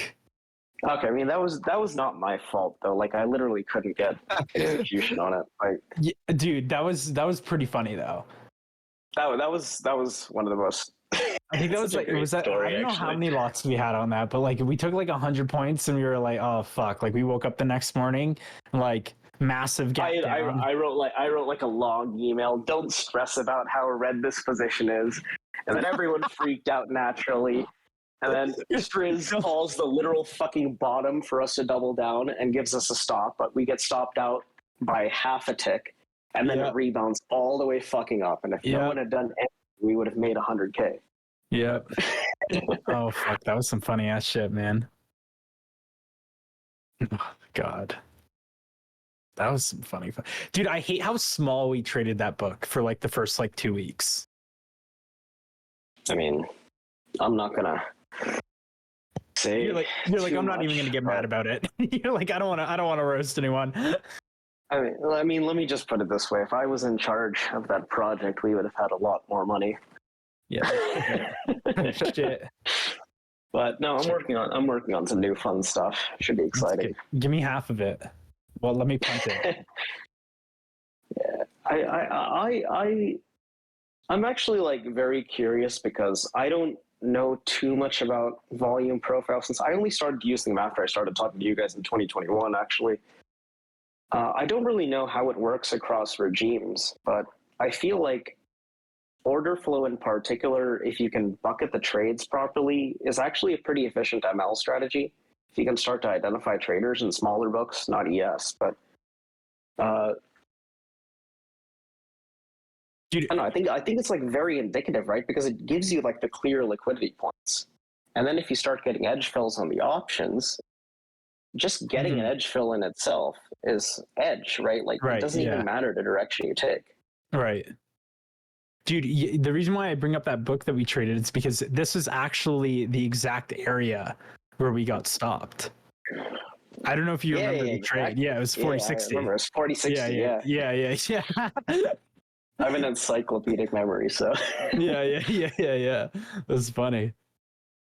Why call spreads compared to just longing futures? What are you looking for at the moment? Okay, I'm going to tell you why call spreads. Because I don't want to hold overnight and weekend risk into a holiday. So what I'm going to do is I'm going to try and take vertical call spreads, like call debit spreads, obviously, not credit spreads, because I don't want to be short options. I want to be long call spreads in like the 40-30 to 40-50 area. I want to offset my theta decay. I'm fine with capping my profit, and I want it, and I want it for like Wednesday, not Monday, because Monday's a holiday. So yeah. Long options always gets this bad reputation. But for people who are like scared of, like, let's say a lot of people like to put tight stops, right? And this is kind of a bad idea. I don't really like stops in general. Long options is a good way to define your risk. Like, it's really not a bad idea at all. I mean, yeah. spreads I'm not mitigate. interested in shorting a put spread because I don't want the downside risk. I know it's capped risk, but I'm not interested in that over the weekend. And the reason why is because I don't want any, like, I don't know what's going to happen with these balloons and the UFOs and all this other bullshit. You know what I mean? Like, I'm just not interested in that. Short option trades also take a longer time to play out than long option trades. Long option trades, especially if you position your strikes right, you can get out very, very quickly. The way forward implied vol works versus realized vol, like, I'm sure you guys see this on Bitcoin, for example, because Bitcoin's the greatest example of this, because it trades more like a vol asset than a delta 1 asset, in that it gets bid up really, really fast. To my NQ long here, honestly. Sorry. I think I might add to it and just.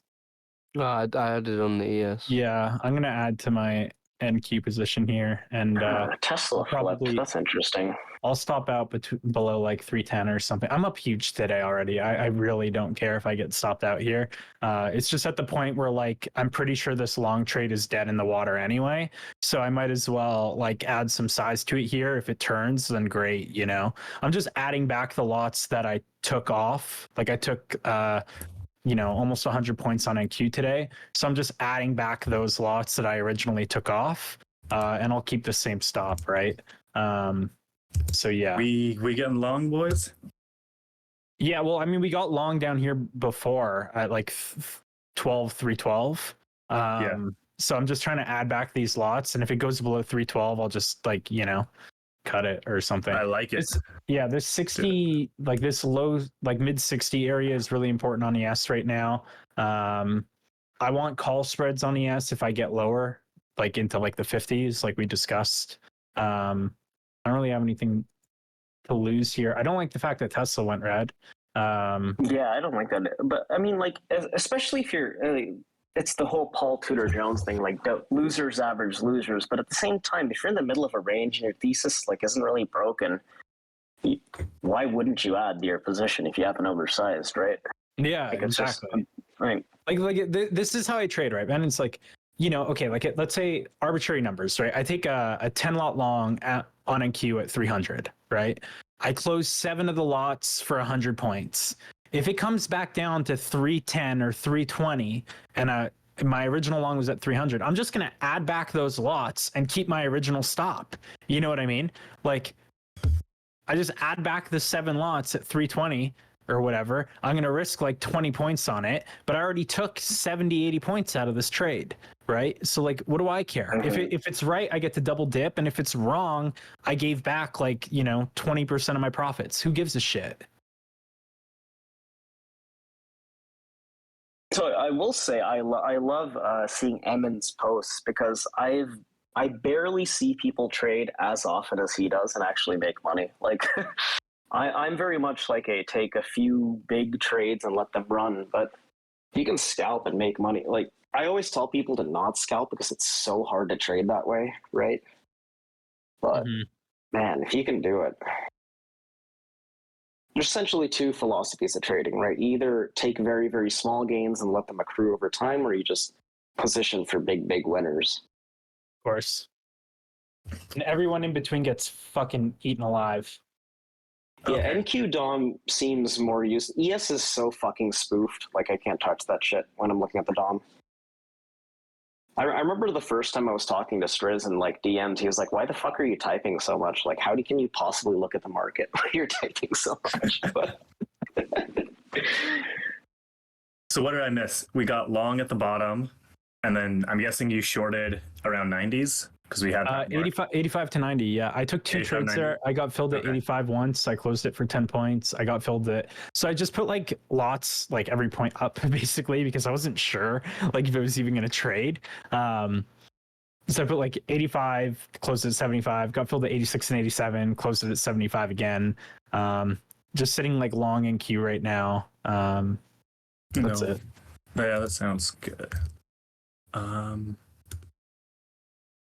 yeah, I mean, like everyone's brain works differently, but how I've always looked at things is how I see tickers moving relative to each other and how much they're up or down on the day is like the biggest indicator to me. And bid-ask spreads. Like, I cannot undersell how much I love watching how bid-ask spreads widen and close. It's not as much visible in ES, but especially if you trade options.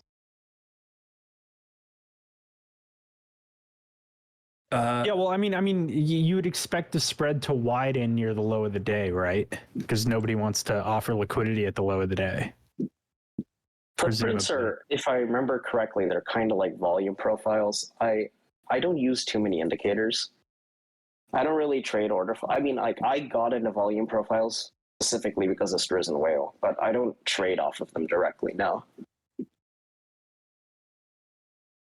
For me, it's just like it just like kind of clicks how things move relative to each other. That's how I process markets.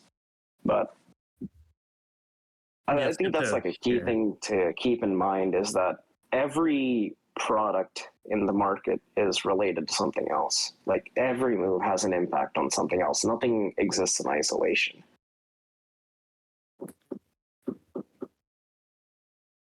Yeah, we brought him on because he has a lot of background with like bigger institutions, and it's always good to hear from folks who like trade in different ways, right? There's not like the market is not ES or NQ in isolation. So now that I'm alive again, it took like a fucking year off after mid 2021. Traveled to Barcelona, went insane. I don't know. The FTX stuff, like I made such a killing when FTX blew up. Some trade I had completely forgotten about, and I got back into markets again.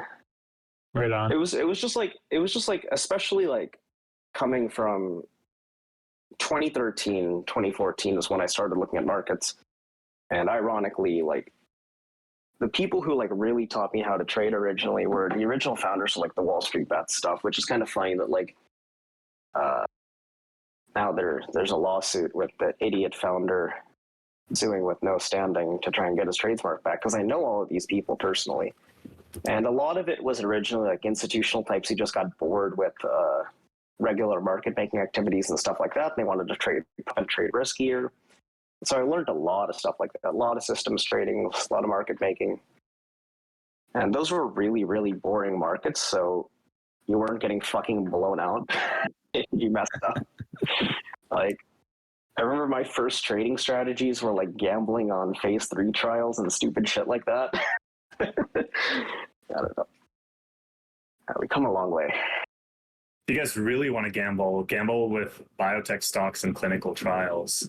Yeah, no. Yeah, that is phase a 3 fun baby, PDFA. That is how Wall Street Bets like originally got its nut off. Fucking Relipsa. That was like the first absolute killer I made.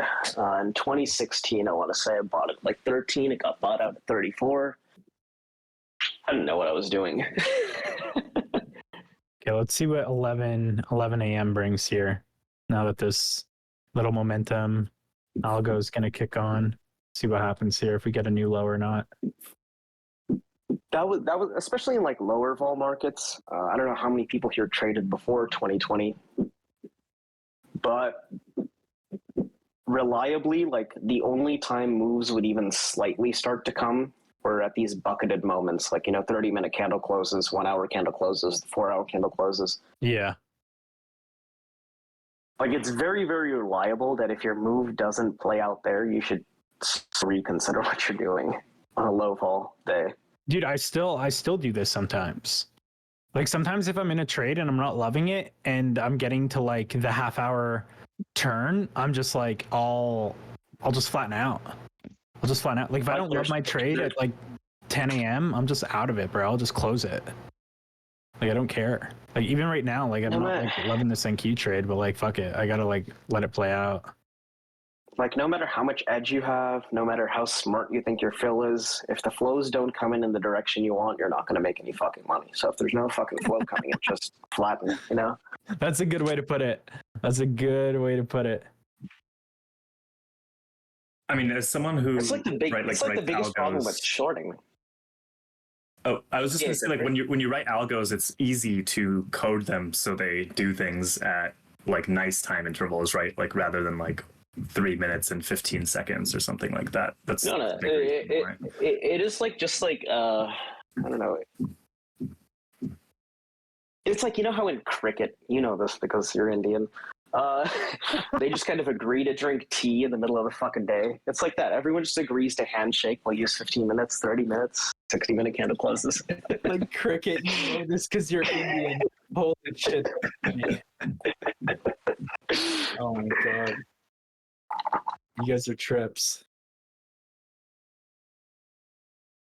But yeah, this what's your line in the sand for the downside? I'm guessing 40-50 or so, maybe 40-57. That's the low of the day, right? I'm talking general, like the zone. Oh no, I want for my call spreads or for this NQ long. Not for the intraday long, just like in general. Like where are you sort of bullish above 40-30, right? Yeah, 40-50. I want call spreads for next week in like 40-50, 40-30. I don't know if I'm gonna get it. I kind of don't give a shit at this point either. Like I'm fine like being flat over the weekend. Doesn't really matter to me. I'm not gonna like beg the market or enter. What the fuck is going on here?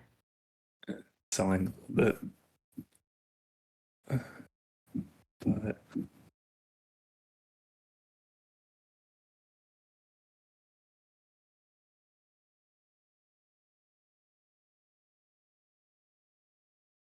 do you think whoever's selling down here, if they're not able to make new lows, they're gonna make new lows? You think so? Yeah, I was thinking if they're not rewarded with new lows, then it's gonna. I'm holding this NQ until a new low, but I'm fairly sure it's gonna stop me. I'm almost certain. I'm 100% certain. All right, since you guys are mostly like, I don't think volume profile really goes back more than like a week or two at most on ES, right? But like, how much do you respect like the 180-day 4-hour levels, for example, or like going back even further? Because when I used to trade technicals very stringently, I would always respect like the long time frame levels to short time frame levels, right? I don't know, like how much like do you weight each level that you come up with, for example? Depends. Depends. I don't look at like the levels individually, but more so like where the distributions are formed, right? Like, and how much volume was done there. It really depends. You said the market's going to balance all day. The market is balancing all day, you fuck. It's a beautiful balance, yeah. The fuck are you talking about?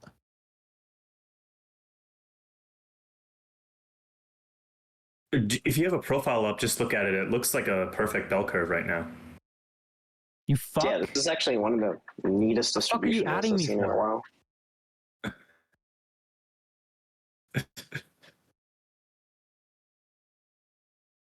You fucking retarded?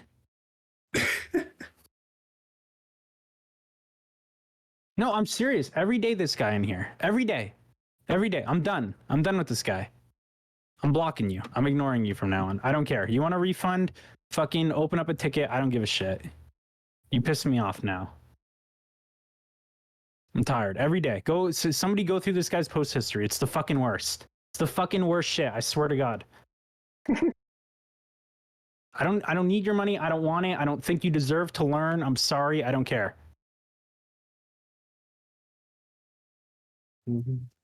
So I gotta ask, does anyone actually directly trade Tesla here? Dude, I don't know if you Set Set has murdered Tesla the last like 2 weeks. Some people fucking just get that stock. I don't touch it. Like I've taken 3 positions on Tesla since 2019. I don't trust that fucking stock in the slightest because it just blows you the fuck out. Like the vol is amazing, but holy shit, dude, the rippers it goes on, like it's just oof. I gotta look at Set stuff more. People here ping him a lot. Pulled off some cool shit. Seems like I don't really know most of the FinTwit people because I don't believe in reading anything they have to say for the most part. But Set and Jay kind of, they were friends before they got into trading, and you guys came up together, right, as traders, so similar styles.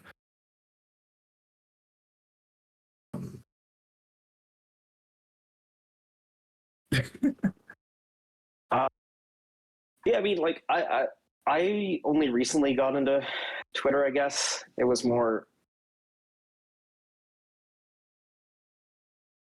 No one there seems legit. Everyone seems like they have everything to, or just selling shit, and like the amount of volatility gobbledygook I read was just too stupid. But there was one guy, like what's his face, Ben Eifert. He posts good stuff sometimes, but he's like also just hitting on women all the time. So.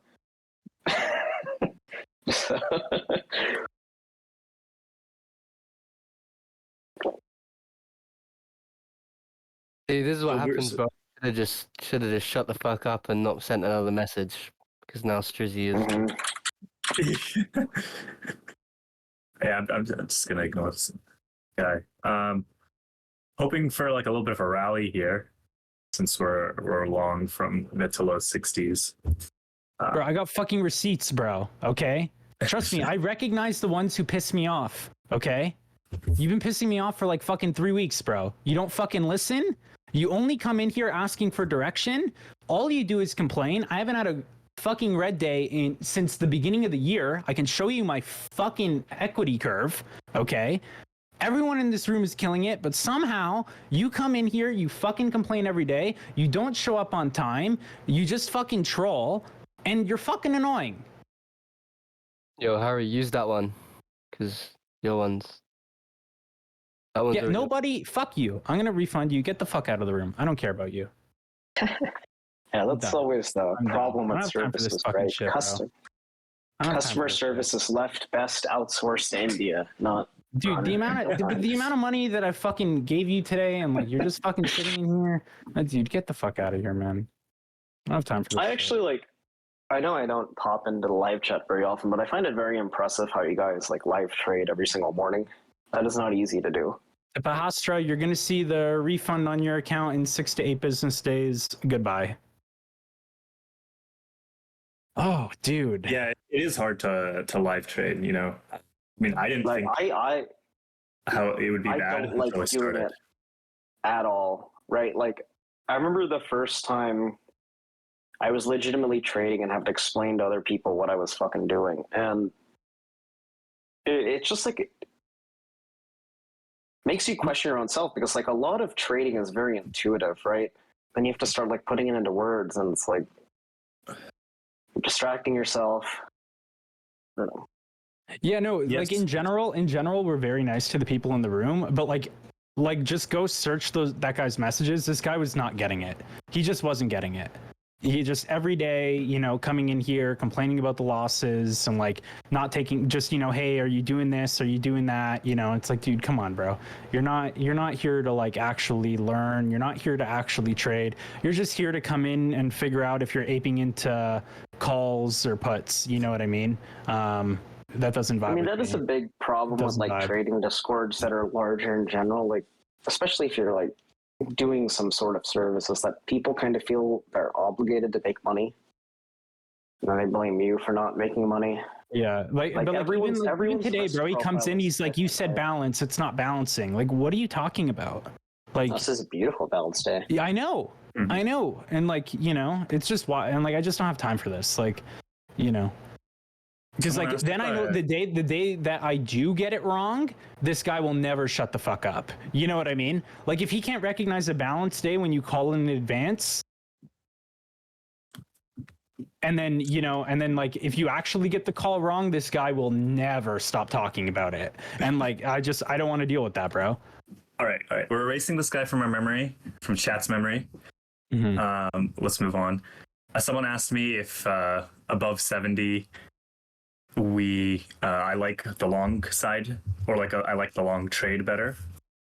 I need to see NQ above like 640, 650, 640, 650, and I'm like, I love this trade. Same.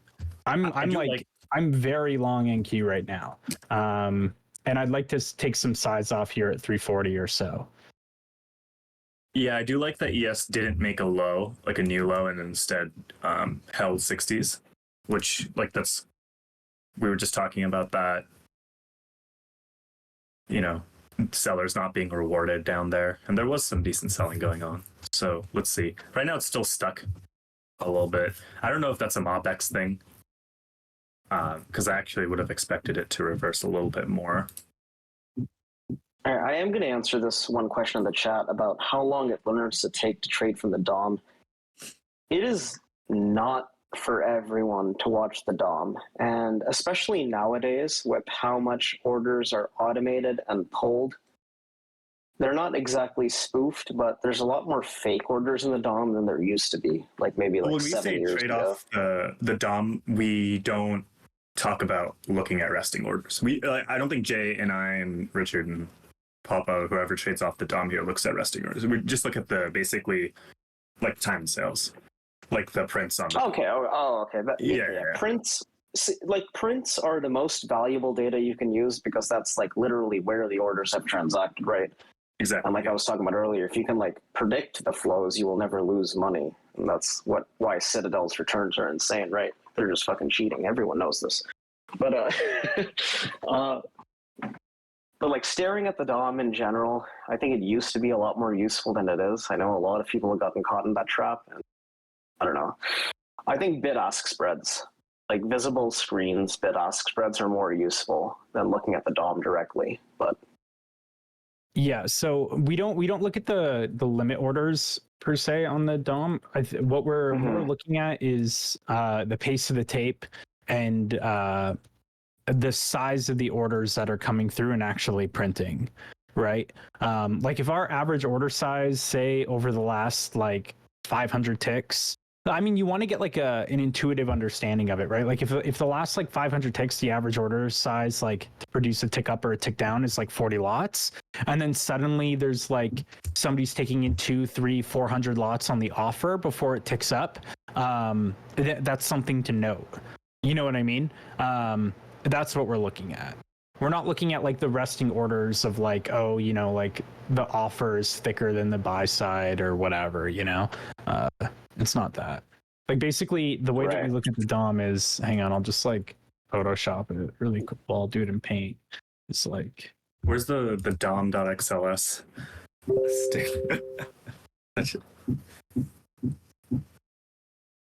Oh, I'll link you. I'll link you some videos I used to like from a very, very old Wall Street Bets head. oh, Lackme or whatever. Yeah. That Yeah, guy Yusuf is maybe has some one of the dumb most videos. talented fucking. Like I learned a lot of technical trading from him originally, but Do I think limit orders are like magnets? No, I do not. Maybe in like some very liquid markets, price might like run away from limit orders or something, but like on ES and Q, that's not happening. Like this is basically the way that I think most people should be watching the DOM, right? Is like this. Like you should be looking at price and the size that gets traded into it to produce a tick up or a tick down. Because like what price actually doesn't exist, right? Price is just a naming mechanism that we have to represent theoretical liquidity, right? So yeah. so do most of the people in this channel use Sierra, or how do you guys it's like a pretty chart? healthy split, I think. I think we encourage people who want to look at like the volume profile, market profile, and stuff like that, and maybe even the DOM to use Sierra because it does all. I'll show you guys my I'll show you guys my massive TD account balance. And $2 in this account for fucking 8 years. Haven't cut me off yet.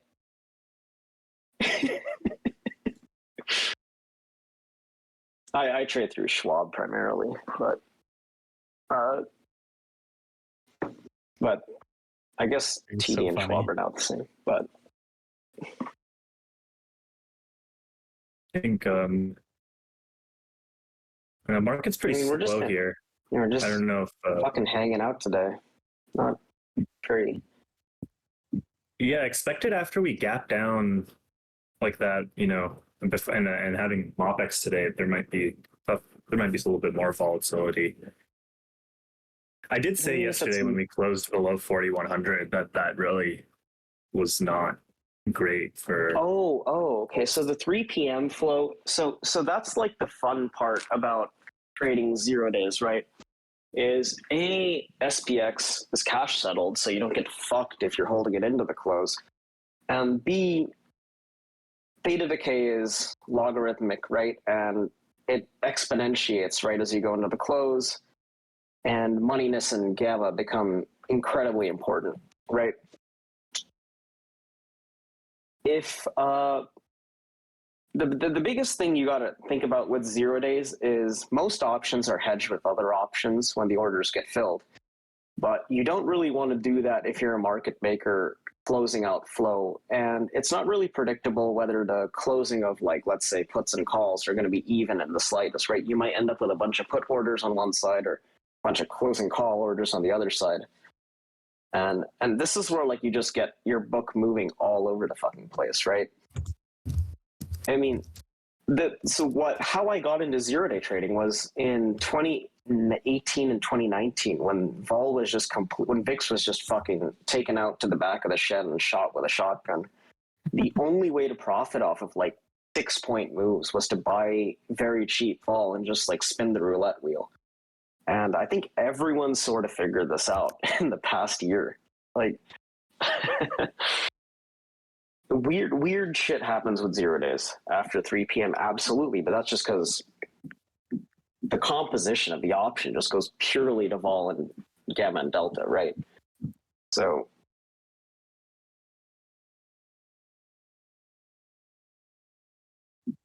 and I found like a lot of trading opportunities come specifically around 3:30 Eastern when volume hits again. Like objectively, most trading centers are on the open and the close, right? This is where the biggest price impact happens, so you get the biggest movements. Actually, this is something that I think you're going to echo, is that I usually end up, I'm usually done trading at 11:30 a.m. Eastern. Like or actually earlier, probably like I'm done trading at 11. Dude, you know what I used to do when I was in 2019? I used to take a fucking nap with my 0-day positions open if I had them, because I knew nothing would happen from like I don't blame you. 11:30 to 2 Eastern. I don't blame you at all. Like there's probably edge just like trading the first hour and then going theta gang, you know, for the next 2 hours. Like if you have the patience to actually sit here, just like write options and then hedge them if shit starts like moving against you, you know. The gamma labs. I mean, the problem back then was there was no real volume, so you couldn't really like short the options without selling. I mean, it's like when bonds are oversubscribed, right? You just have to give away your edge just to get into the position. Gotcha. But, and like vol was just so cheap because like all these fucking, I mean, who buys options in bulk, right? You got to think about this. And it's like mutual funds, portfolio managers who are buying portfolio insurance. And they have to buy vol because they're fucking risk metrics or something when VIX is doing nothing, not in these markets. And they're just punting off money, right? So, I don't know. There's a reason why long vol exists and everyone isn't just selling options, you know? Like, there are people who need this stuff. And I think there's a good reason to take the long vol side if you can simmer down or reduce the amount of trades you want to take. You don't want to telling me long vol isn't a great fund strategy. Dude, have you ever looked at what's that fucking Twitter guy's name? I don't even remember his name. He signed me up for his fucking email list. What an asshole. But, Mike Green. Yeah, that was the one. Fucking guy just runs this long vol ETF that does nothing. Must be what a stupid strategy. Well, it's like you should not be longing vol into every fucking close. Let's put it that way. It's like when people make fun of Kathy Wood, right?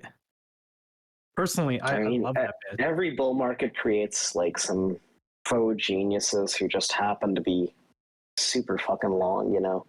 I know, but I love that bitch. Like the fact that she made her bag, like longing like an dude, I'm sure Bill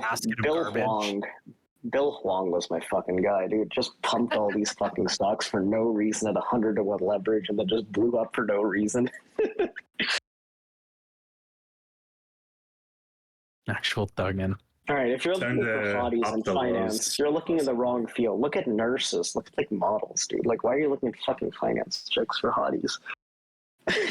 Maybe Bloomberg reporters.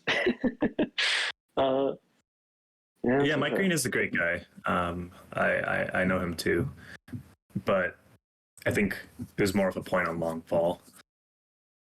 I think Mike Green is sort of, not to talk too much shit, but I did like a bit of probing into what my industry contacts thought of him, and of the ones who had heard of him, there was like a very much a mismatch between his Twitter reputation and his actual returns. Well, that's all I'm going to say. It seems like he got a lot of credit for other people's work because he just did not. He burned out a deal macro, I guess. That did not end well. But go figure. I mean, it's so hard to. I mean, a lot of like actual fraud happens because smart people can't accept the fact that they're not making money in markets. You know, it's very hard to make money in markets, even if you're very bright and know what you're doing. So, I don't know. Yeah, I think at an institutional level, it's absolutely true. Because like so many of the strategies that I would want to run, or that I currently run, just don't scale. I mean, they'd scale probably to like 100, maybe 200 lots, but like beyond 200 lots, then you start to become the bigger fish that we're following. Scaling is the biggest problem to solve in markets, right?